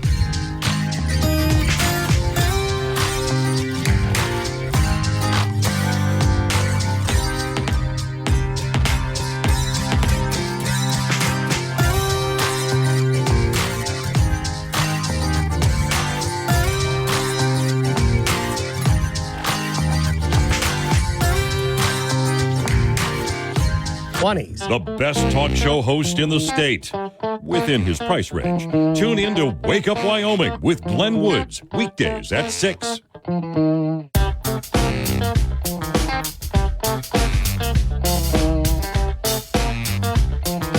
8:36 the time. It's Wake Up Wyoming. All right, so it is open phones. 888-97-WOODS the phone number. That's 888-97-WOODS. You can talk about what I'm talking about, change the subject, fine by me. I'll roll with it either way. So I'd come across, and sometimes memes are really good. Sometimes they suck. Sometimes they're really good, and it gets a point across in just a few words and usually a picture. This one that I came across earlier this morning actually made me stop and think, hold on, that's really good. It said words to the effect of, perhaps if you're afraid that this person gets elected, then maybe government's too powerful. And I thought, well, okay, we can take that on a local level. I mean, if you're afraid that somebody's going to be your mayor, well, what is it you're afraid of? If government were the size and power that it's supposed to be in America, what it was designed to be, that really wouldn't be a problem. They would be annoying, but they wouldn't be able to get a whole lot done. Because what's the job really of a mayor and city council? Well, keep the streets paved, potholes filled. Sure, they can go ahead and supply some water and sewage. Keep those things running. Make sure that our police and fire department have everything they need. You know, I mean, basic things like this. But they're not really supposed to do a whole lot. If your city council is really out of control, then you let your city council get too powerful. And then you get afraid when, oh my God, who's going to be mayor? Now you're afraid, right? You see, you shouldn't be. Let's take that all the way up to the top level here. So let's talk President of the United States. Because every single election cycle, I hear this from both sides of the argument, from conservatives and from liberals. If so-and-so gets elected, it's done. It's over. Our republic is finished. Okay. If you're that afraid of whatever person winning the office, then I would say that means the office of the presidency in the United States has gotten way too powerful, because it should never be that powerful. The president shouldn't have anywhere near that much power. And the same goes for who winds up in Congress. If that political party winds up in control of Congress, we're screwed. Well, you shouldn't be. They're not supposed to have that much power. The problem has been, over the decades, many decades, we, the American people, have allowed those folks to get so much power that, well, now we don't even know what to do with it. And then we keep electing the same people over and over again. And what's even worse in my mind is those same people we keep electing keep giving more power to the bureaucracy. So now the bureaucracy is taking over running things. But let's get back to those elected officials. You're afraid of who? You shouldn't be. The role of your federal government, I've explained this before, but the role of your federal government is supposed to be really simple. Military, to protect our borders. Keep you in a bubble of freedom. And then, yeah, they can provide for some other basic functions and, you know, some roads and bridges and so on. Courts to help settle our disputes. You know, there's a few basic things, negotiating treaties with other countries and so on. There's a few basic, to do business with each other on a fair level. So, yeah, a few basic things that they should do, but not a whole lot. They're really not supposed to be in charge of a whole lot. And the reason we get afraid, we become afraid of who's in charge, is because we've let them have so much power. Really, who's supposed to be in charge of your life is you. And government's job is to protect that. They're not supposed to be here to tell you what to do. They're not supposed to be here to provide for you. They're supposed to be here just to make sure that you live in this nice bubble of freedom and liberty. And yes, there's a few basic things that they take care of. Not a whole lot, which is why I get bothered when people want government to take care of their health care. Yeah. Government is not supposed to be running the energy grid. And government is not supposed to be in charge of how much gasoline we get. Like, for example, when the president talks about gasoline prices, why should the president have anything to do with gasoline prices? He shouldn't.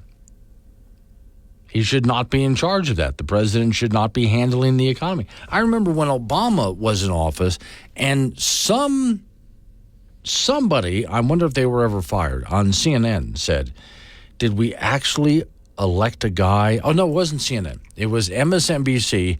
It was Joe Scarborough with Morning Joe. He said, did we actually elect someone who's not qualified to run the economy? And I'm thinking, hey, Joe, the president's not supposed to be running the economy. Who gave you the idea that he's running the economy? I saw a billboard same time when Obama was president. Hey, it had a picture of Obama on it. Hey, Mr. President, where are the jobs? Why are you asking him? Making sure that you get a job is your responsibility, not his responsibility.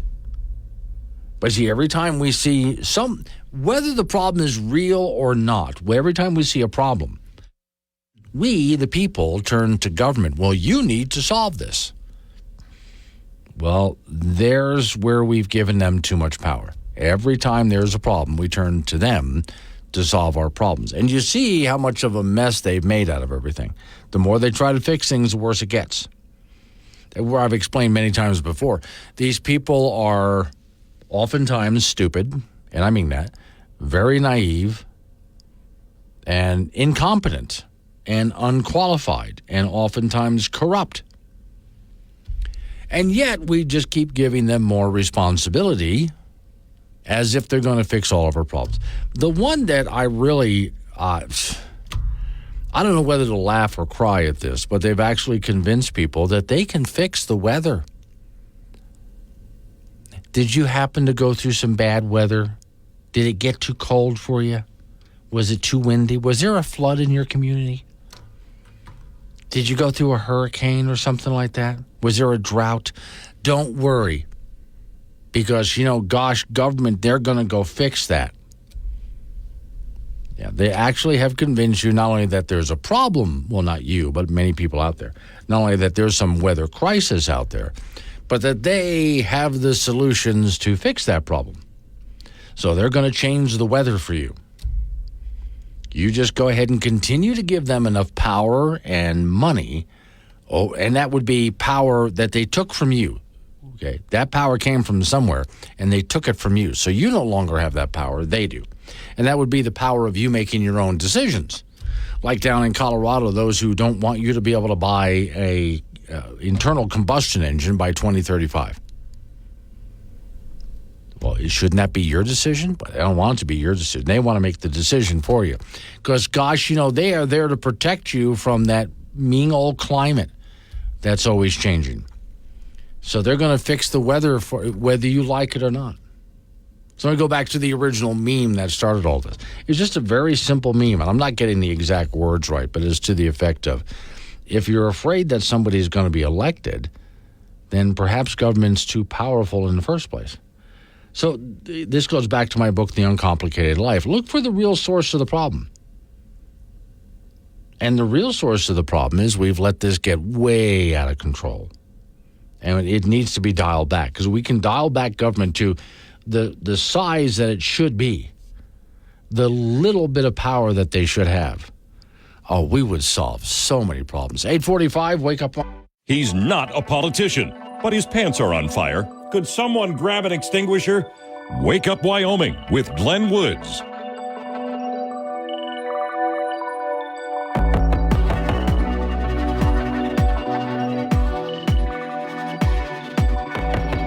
$8:48 is the time. Off we go to the icebox to talk to Frank Gambino. A little bit of snow coming out there, Frank.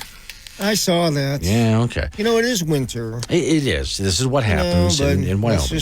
Hopefully we won't get buried or... I do have an article here that says a dusting of snow is expected. In your area, Frank, just a dusting of snow. I'm in all areas. Yes, okay. Now, if it's a dusting, we don't care. I mean, nothing is happening here in Wyoming.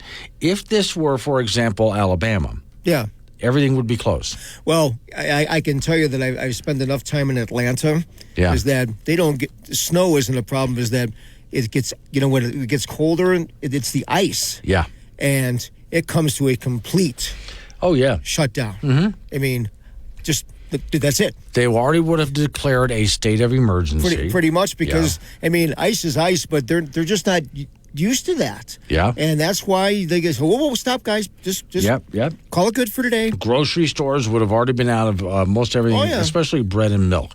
I don't know why they picked bread and milk, but that because seems they to think be. that's part of the 4 food groups. Well, okay, I guess so. Yeah, I wonder, did they have a toilet paper rush like we did during COVID? Probably. I have no idea. You know, Okay. and it's the same. It's the same thing that like when Florida gets hit with big rainstorms and hurricanes. I mean, say, hey, just stop. Just Panicville here. stop. Yeah. And then, of course, now they would have already started wearing heavy coats long before any of the snow or anything came down. And you would have to have a reporter standing outside and all of that in Atlanta or somewhere in Alabama talking about how miserable it is. In the meantime, we have people around here still walking around in shorts and a T-shirt. Right, yeah. And I'm tired of seeing those memes like some guy with a bunch of snow barbecuing. You know what? Yeah. He goes, this is the way it is in Wyoming. Oh, wait. It's the same. It's the same picture in North Dakota. That's right. Oh wait, Yeah, it's the same picture in Montana. Although I do know, I was talking to a gentleman. He took his family, and I forget, Gulf Mexico, someplace like that. They went to the beach. Yeah, and they were out there swimming away, and it's like maybe 60 degrees out, right? Yeah. And everybody's looking at them like they're insane, but they're splashing around in the water like it's in the middle of summer here. And they go, "You're not from here, yeah, are you're you? not from around." No. All right. In men's college basketball from last night, the Wyoming Cowboys lost to Utah State in Laramie 84-76. So the Pokes just a middle of the road team right now at 12-12 overall, 5-6 in Mountain West Conference play. Another example in this game of opposing teams' offenses just lighting up the Wyoming defenses. Utah State shot an incredible 60% from the floor in the second half. At the same time, the Cowboys were shooting a measly 33% from the field in that second half of play. UW's been playing 5 guys really to get the majority of minutes and then not much after that. Brendan Wenzel at 24 for the Cowboys, Sam Griffin with 18. Utah State now 21-4 and 9-3 in Mountain West play.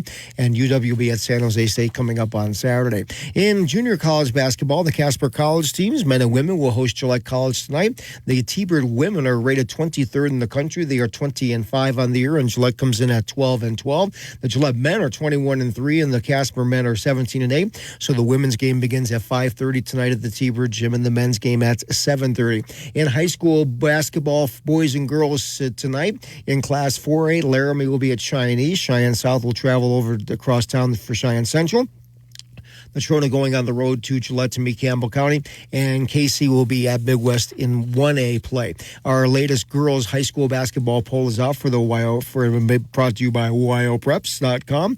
In 4A, Cheyenne East remains number 1, Cody second, Campbell County third, Sheridan fourth, and then Laramie is fifth. In 3A, Douglas number 1, Buffalo 2, Pinedale 3, Powell 4, Mountain View 5.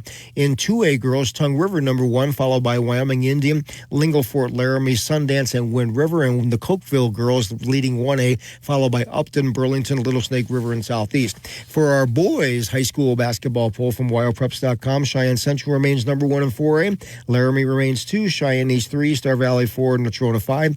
Powell remains number 1 in 3A, followed by Douglas, Lovell, Pinedale, and Buffalo. And in 2A, Tongue River 1, Wyoming Indian 2, Wright 3, Lingle 4, and Lust 5. And in 1A, Upton 1, Cokeville 2, Saratoga 3, Farson, Eden 4, and Matitsi 5. The state high school boys swim meet begins today in Laramie. It will run today, tomorrow, and Saturday. So the 4A group will be today and tomorrow. Their finals will be tomorrow at 10 a.m. Laramie has won the last 6 consecutive team championships in 4A. Then the 3A boys will be up Friday and Saturday. Their finals will be at 10 a.m. on Saturday. Landers has won the last 27 consecutive state championships in 3A boys swimming. It's amazing. That's in sports. So I don't know where this, pardon me, audience, this is just between Frank and I. Okay. Frank, I don't know where this came from. I got a suggestion to follow on Facebook.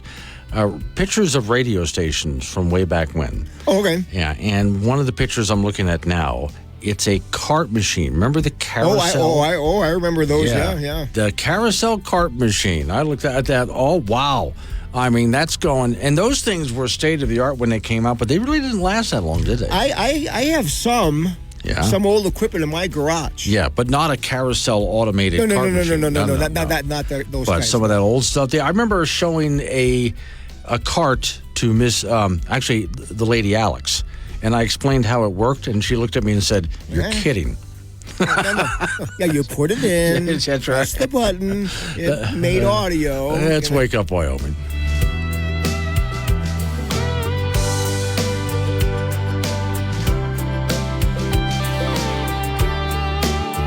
Funny.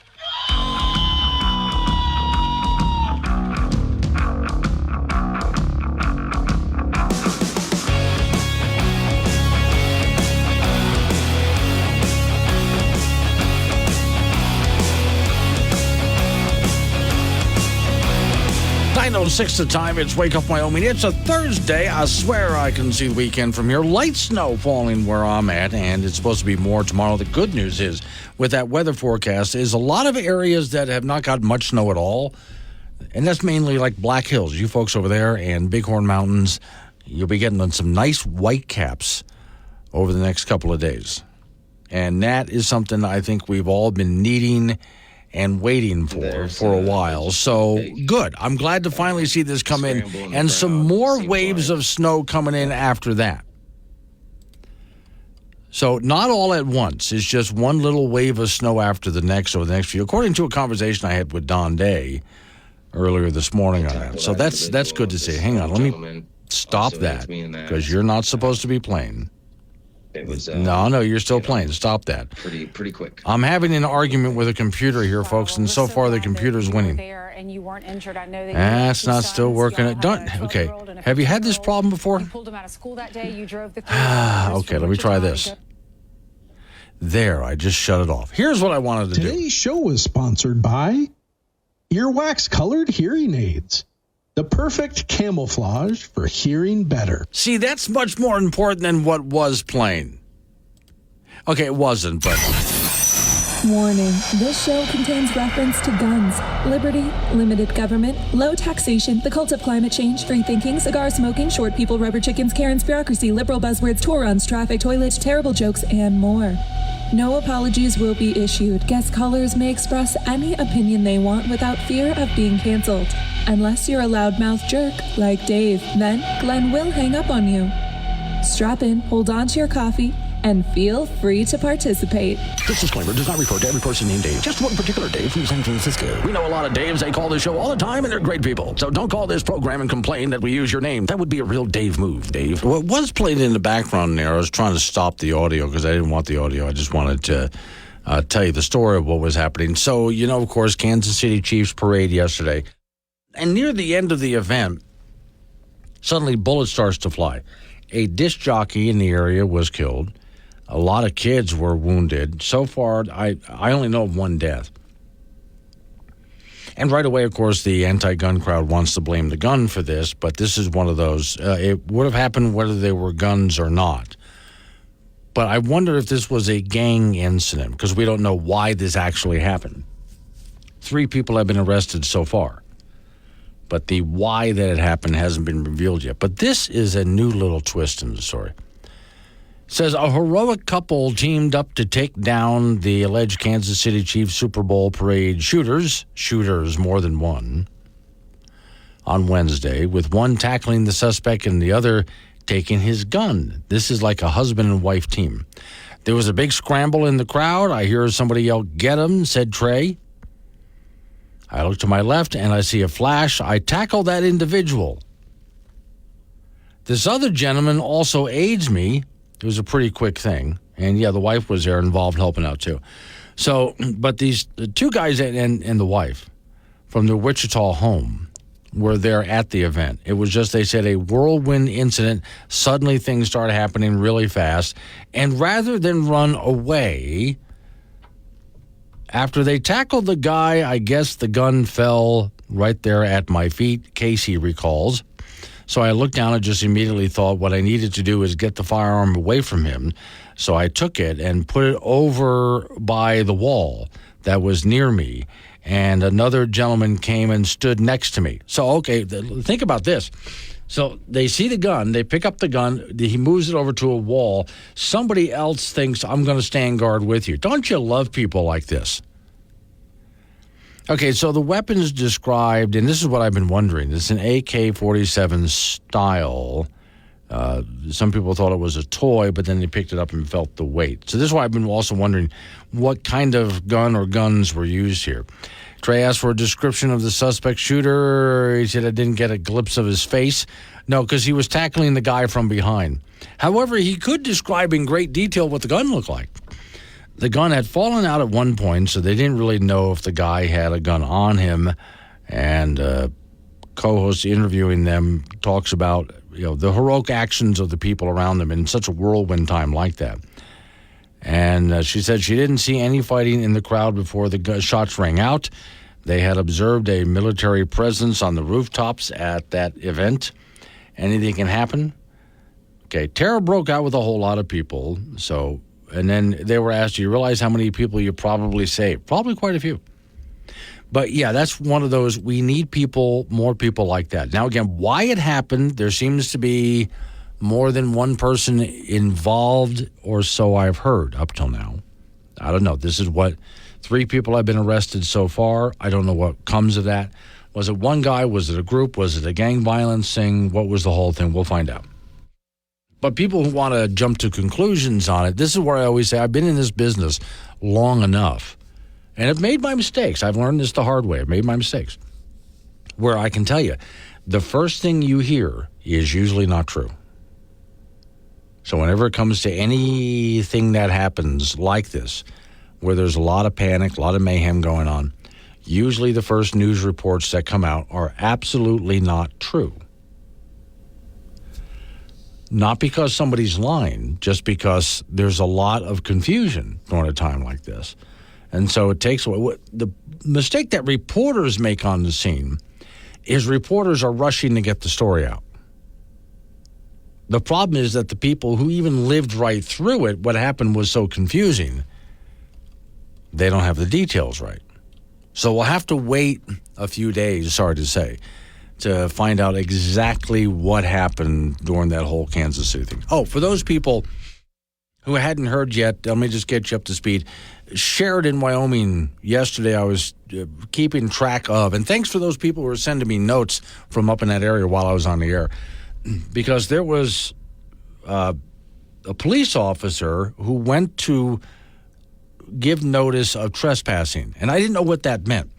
Basically, this was a guy who was squatting in a home. He was living in a house that was not his. He was not paying rent. He was a squatter. So a police officer was sent to get him out of there. As the police officer is walking up to the door, he's shot. That police officer rushed to the hospital. He didn't survive it. Meantime, the suspect is on the run now. He runs just a little ways off and gets into another house, not his, some lady's house. And these are little houses. These are the smaller houses you see near the Sheridan downtown area, one of those. Barricades himself in. See, I had originally thought he had barricaded himself in his own house. No, it's some other lady's house. So the police show up in force, not just Sheridan Police, the Highway Patrol. They asked for help from Gillette and got it. SWAT teams on the area. They had an armored vehicle. And that thing went for over 30 hours as a standoff. Finally, they were able to get someone local who had some bulldozing equipment. And some people who were nearby watching said, it looks like he's up in the attic. And this guy had taken shots at police officers while he was in there. So here comes this big machine. He might have fired at the machine too. But as this guy starts, as the machine starts to tear apart the house, I would really hate to be the lady who owns this house. How do you explain this to your insurance company? I'd like to know who pays for this, because this is some damage done. They didn't rip down the whole house, though, but this caused the suspect to run out of the house, and officers went after him. And the suspect did not survive it. He was shot. I don't know the details of that, but he's no longer alive. He was shot in that alleyway somewhere. And those are the only details. So yesterday, I spent a lot of time on the air going back to Sheridan. What's happened now? What's happened now? And for the longest time, no news was coming out. That's because the standoff went for over 30 hours. 9:15, Wake Up Wyoming. Live and local, all across Wyoming. Wake Up Wyoming with Glenn Woods on K2 Radio. Join in at 888-97-WOODS or the Wake Up Wyoming mobile app.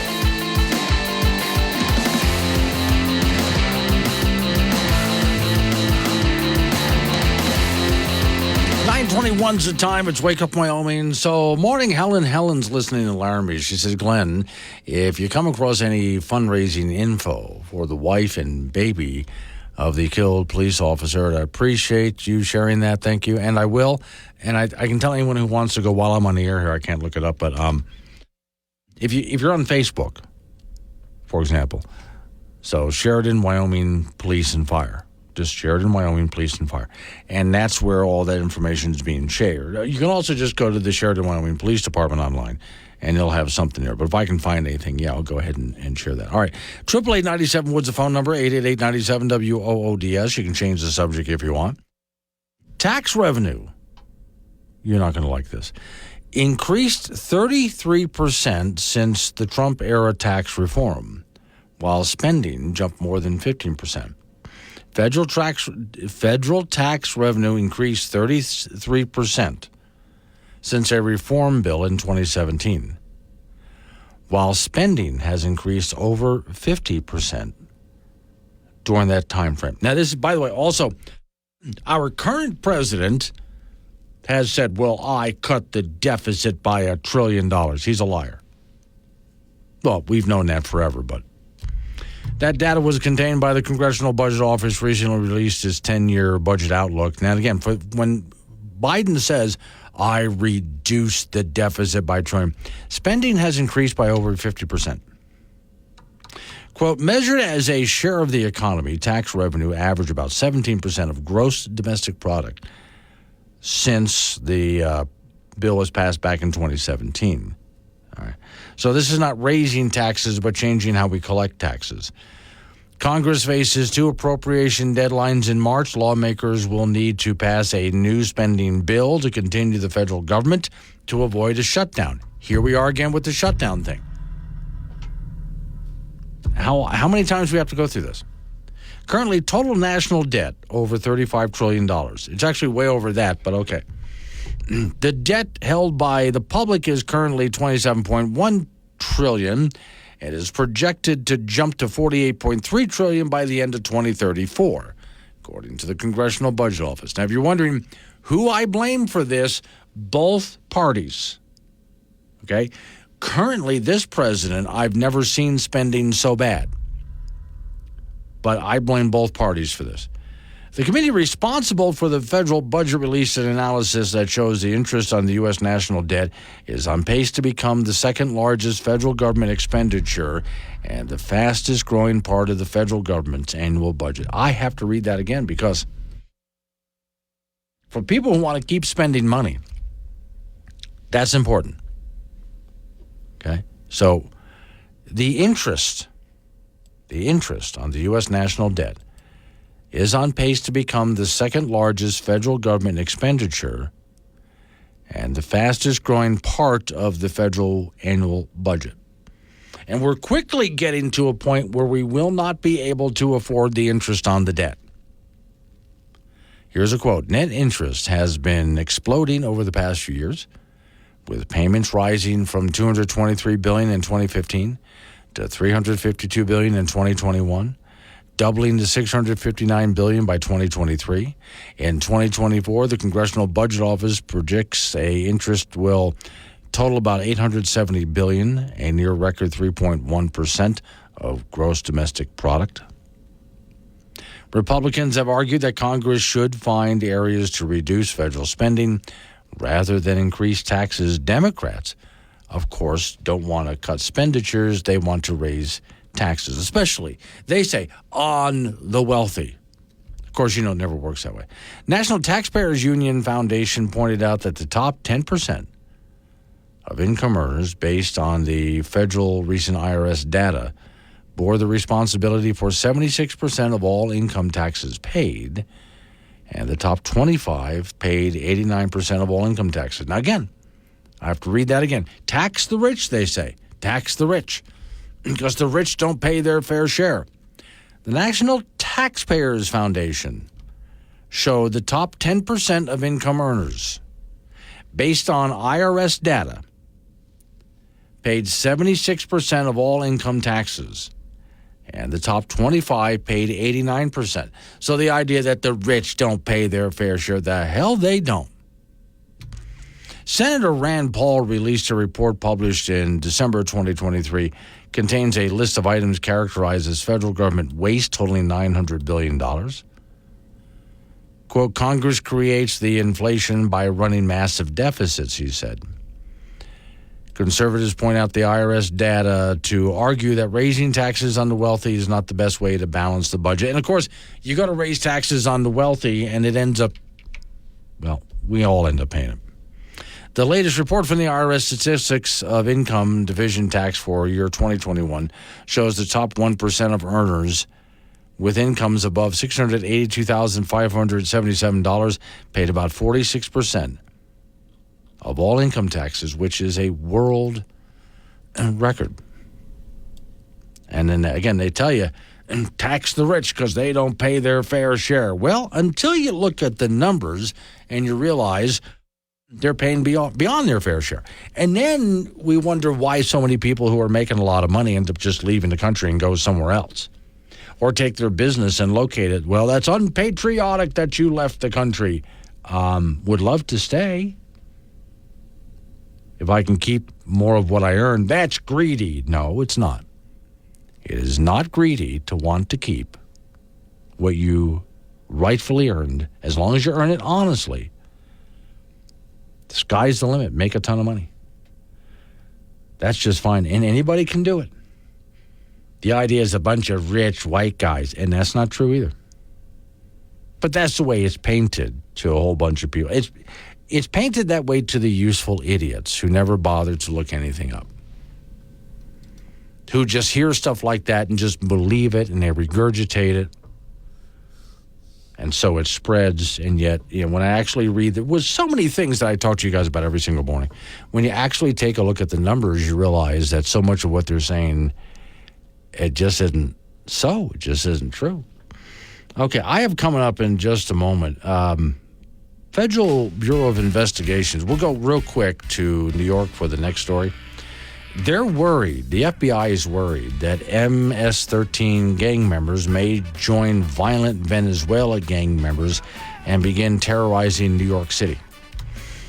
I wonder if New Yorkers will finally have enough and quit voting to be a sanctuary city. Just curious about it. I know I have a story that folks in Massachusetts have just had enough, especially in Boston. But we'll talk about that because I got local news coming up, and then right after local news update on the weather forecast, then you and I get back into it again. Phone lines are open, though, if you want to change the subject. 888-97-WOODS, 888-97-WOODS. It's Wake Up Wyoming.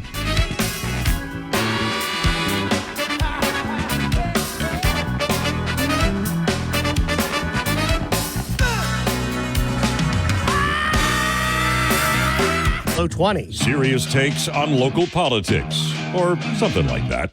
Tune in weekdays 6 to 10 a.m. to Wake Up Wyoming with Glenn Woods.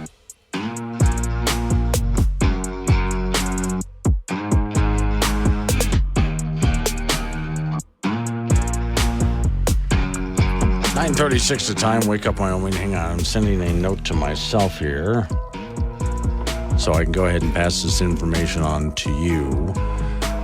But our friend over there in Laramie was asking the question about where we can send any kind of donations to the family of the fallen officer in Sheridan. Sergeant Grinke, I think is how you pronounce his name, benefit account has been set up at First Federal Bank and Trust in Sheridan.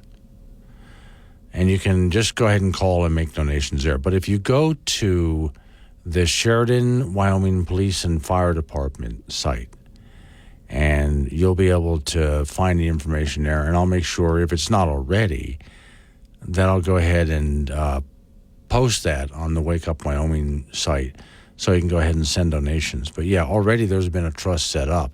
I just don't know if we've posted it yet, but thanks, Helen, for getting me on that. So now I can go ahead and make sure that information gets to everybody else. Okay, so there's some fears. We're going to go to New York City real quick. Federal Bureau of Investigation agents fear there may be an alliance brewing between El Salvador's MS-13 gang and Venezuela and a gang there. And they're coming together apparently in New York City.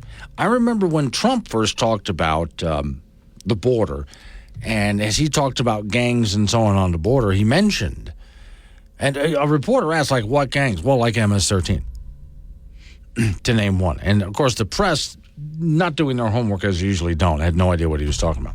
According to the FBI agent who spoke for New York Post, members of these groups have exploited President Joe Biden's policies on our border. As a result, Venezuela street gangs, who have massively grown in ranks across the sanctuary cities, are heading to New York, particularly the Bronx, as are the Venezuelan groups and so on. So they're all getting together there, and apparently an alliance is forming. Among those persons escaped incidents, it talks about one, the leader of a gang who law enforcement officials had warned may now be living in the U.S. after allegedly crossing the southern border. The FBI also worries that one member also, well, there's growing membership for one gang in New York City, one gang group, 5 boroughs. And so between the two gangs now, wow, this could get really dangerous, as if New York City was not dangerous enough. This can get really bad for people in New York City. And you remember just recently, we had someone the police were trying to arrest in New York City, and those police officers were beaten up. And then the judge lets them free on bail, and, of course, they flee New York City. Most of them have been recaptured and brought back. New York, you got some serious problems. This gets back to what I've been saying all along this. It's easy to say we're a sanctuary city. It's great virtue signaling to say, well, we're a sanctuary city. Okay, you think that's a wonderful thing, do you? All right. Now do it.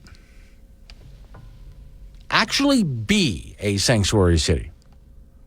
Because I guarantee you, as you try to actually be one, you're going to find out, wow, that's a lot of trouble. I even have another, see if I can come up with it real quick here. There's another story that I have. We head down to Colorado. I know I talked a little bit about this yesterday, but Colorado's got a huge problem with how much money and resources that they're spending on illegal immigration. This is for a lot of sanctuary cities and states, this is becoming a budget buster. Oh, here's another story. Let's head up to Massachusetts real quick.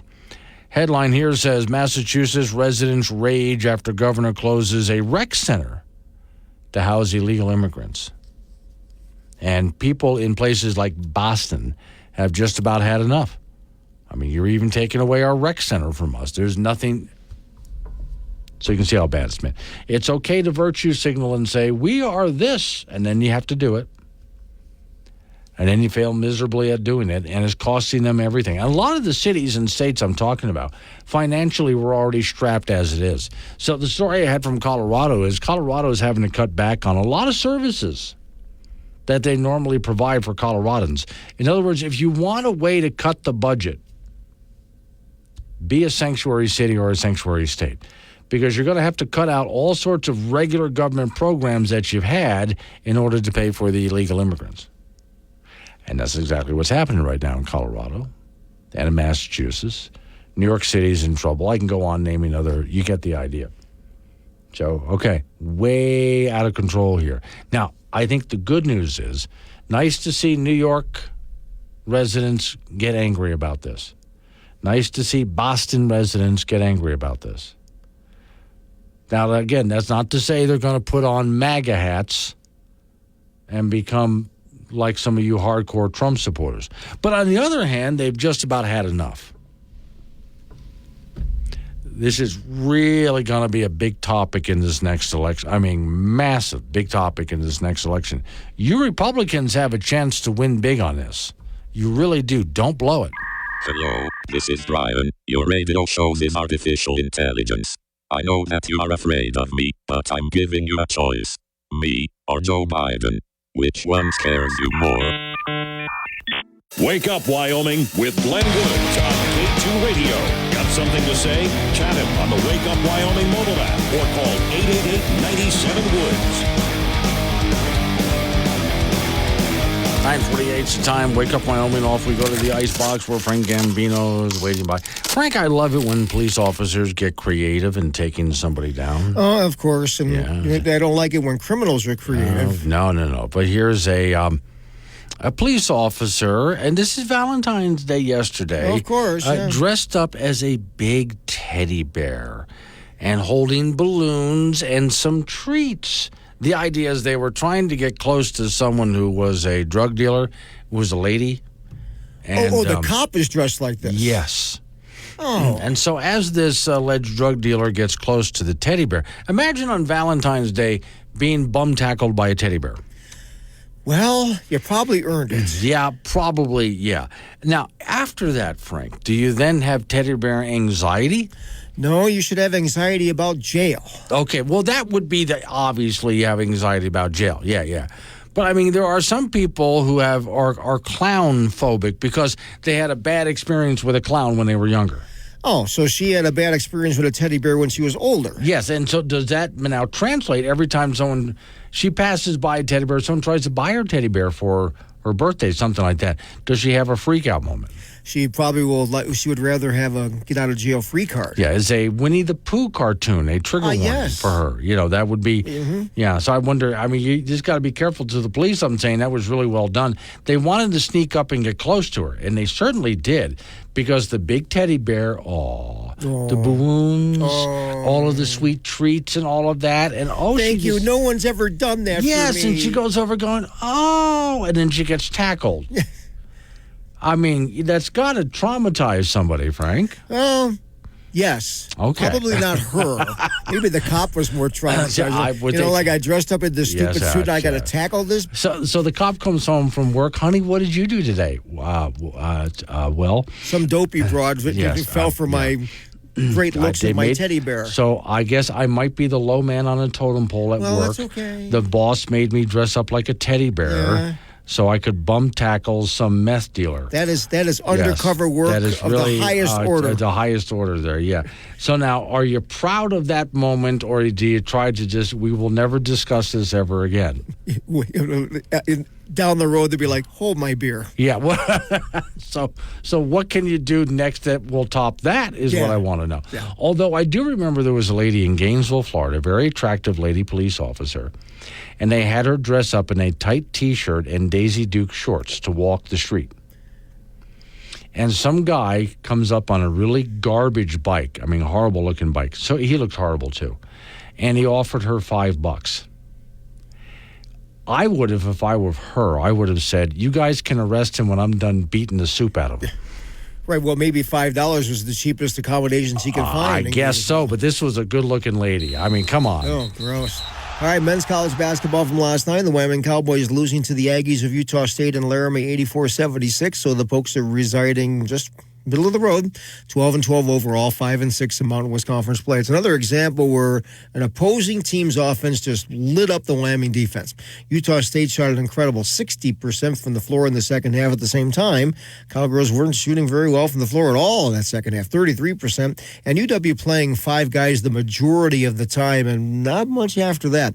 Brendan Wenzel had 24 points for the Cowboys. Sam Griffith at 18. Utah State 21-4 overall, 9-3 in Mountain West play. UW will be at San Jose State coming up on Saturday. Junior college basketball tonight. The Casper College teams hosting Gillette College in Region 9 play. Casper College women, they're rated 23rd in the country this week with a record of 20-5, and Gillette College comes in at 12-11. And the Casper College men are 17-8, and the Gillette men are 21-3, and Gillette beat Casper earlier in the season. That is a 5:30 start for the women and a 7:30 start for the men tonight at the Erickson Gym. High school basketball tonight for in 4A boys and girls. Laramie will be at Cheyenne East, Cheyenne South at Cheyenne Central, and the Natrona up in Gillette at Campbell County, and KC will be at Midwest in 1A play. Our WildPreps.com media basketball poll is out for the boys. In 4A, Cheyenne Central still rated number 1, Laramie 2, East 3, Star Valley 4, and NC 5. And 3A, Powell still number 1, followed by Douglas, Lovell, Pinedale, and Buffalo. In 2A, Tongue River remains number 1, followed by Wyoming, Indian, Wright, Lingleford, Laramie, and Lusk. And Upton is number 1 in 1A boys, Cokeville 2, Saratoga 3, Farson, Eden 4, and Matisse TT5. Cheyenne East, the number 1 rated girls team in Class 4A this week again, followed by Cody, Campbell County, Sheridan, and Laramie. Douglas leads the 3A ranks again. Buffalo, Pinedale, Powell, and Mountain View follow. In 2A, Tongue River still number 1 in 2A. Wyoming Indian second, Lingle third, Sundance fourth, and Wind River fifth. And in 1A, Cokeville remains number 1 in that classification to our Wild Preps Bowl. Upton second, Burlington third, Little Snake River fourth, and Southeast fifth. State High School boys swimming and diving meet will begin today in Laramie. The 4A folks are up today and tomorrow. Their finals will be at 10 o'clock tomorrow over at Laramie High School. And Laramie has won the last 6 4A state team championships. The 3A folks will be up on Friday and Saturday. Their finals will be at 10 o'clock on Saturday. And Lander is looking for their 28th consecutive state title. That's amazing. So we'll see how that goes. It should be a fun time. I don't know if they, and I know the two are not related, but Cokeville needs to make a deal with Coca-Cola for some kind of sponsorship. Well, yeah, yeah. Okay. Kind of. It seems to me, I know what they produce has nothing to do with sodas. No. But they still have the Coke thing going. Don't they produce Coke? Well, yeah, but it's for the kind of stuff that it's not soda, Frank. Right. Yeah. It's a different thing. It's in the ground. Yeah, it's a whole different... You mine for it. Right. Right, okay. Frank, we have no idea what we're talking about. Exactly. Exactly. It's Wake Up Wyoming.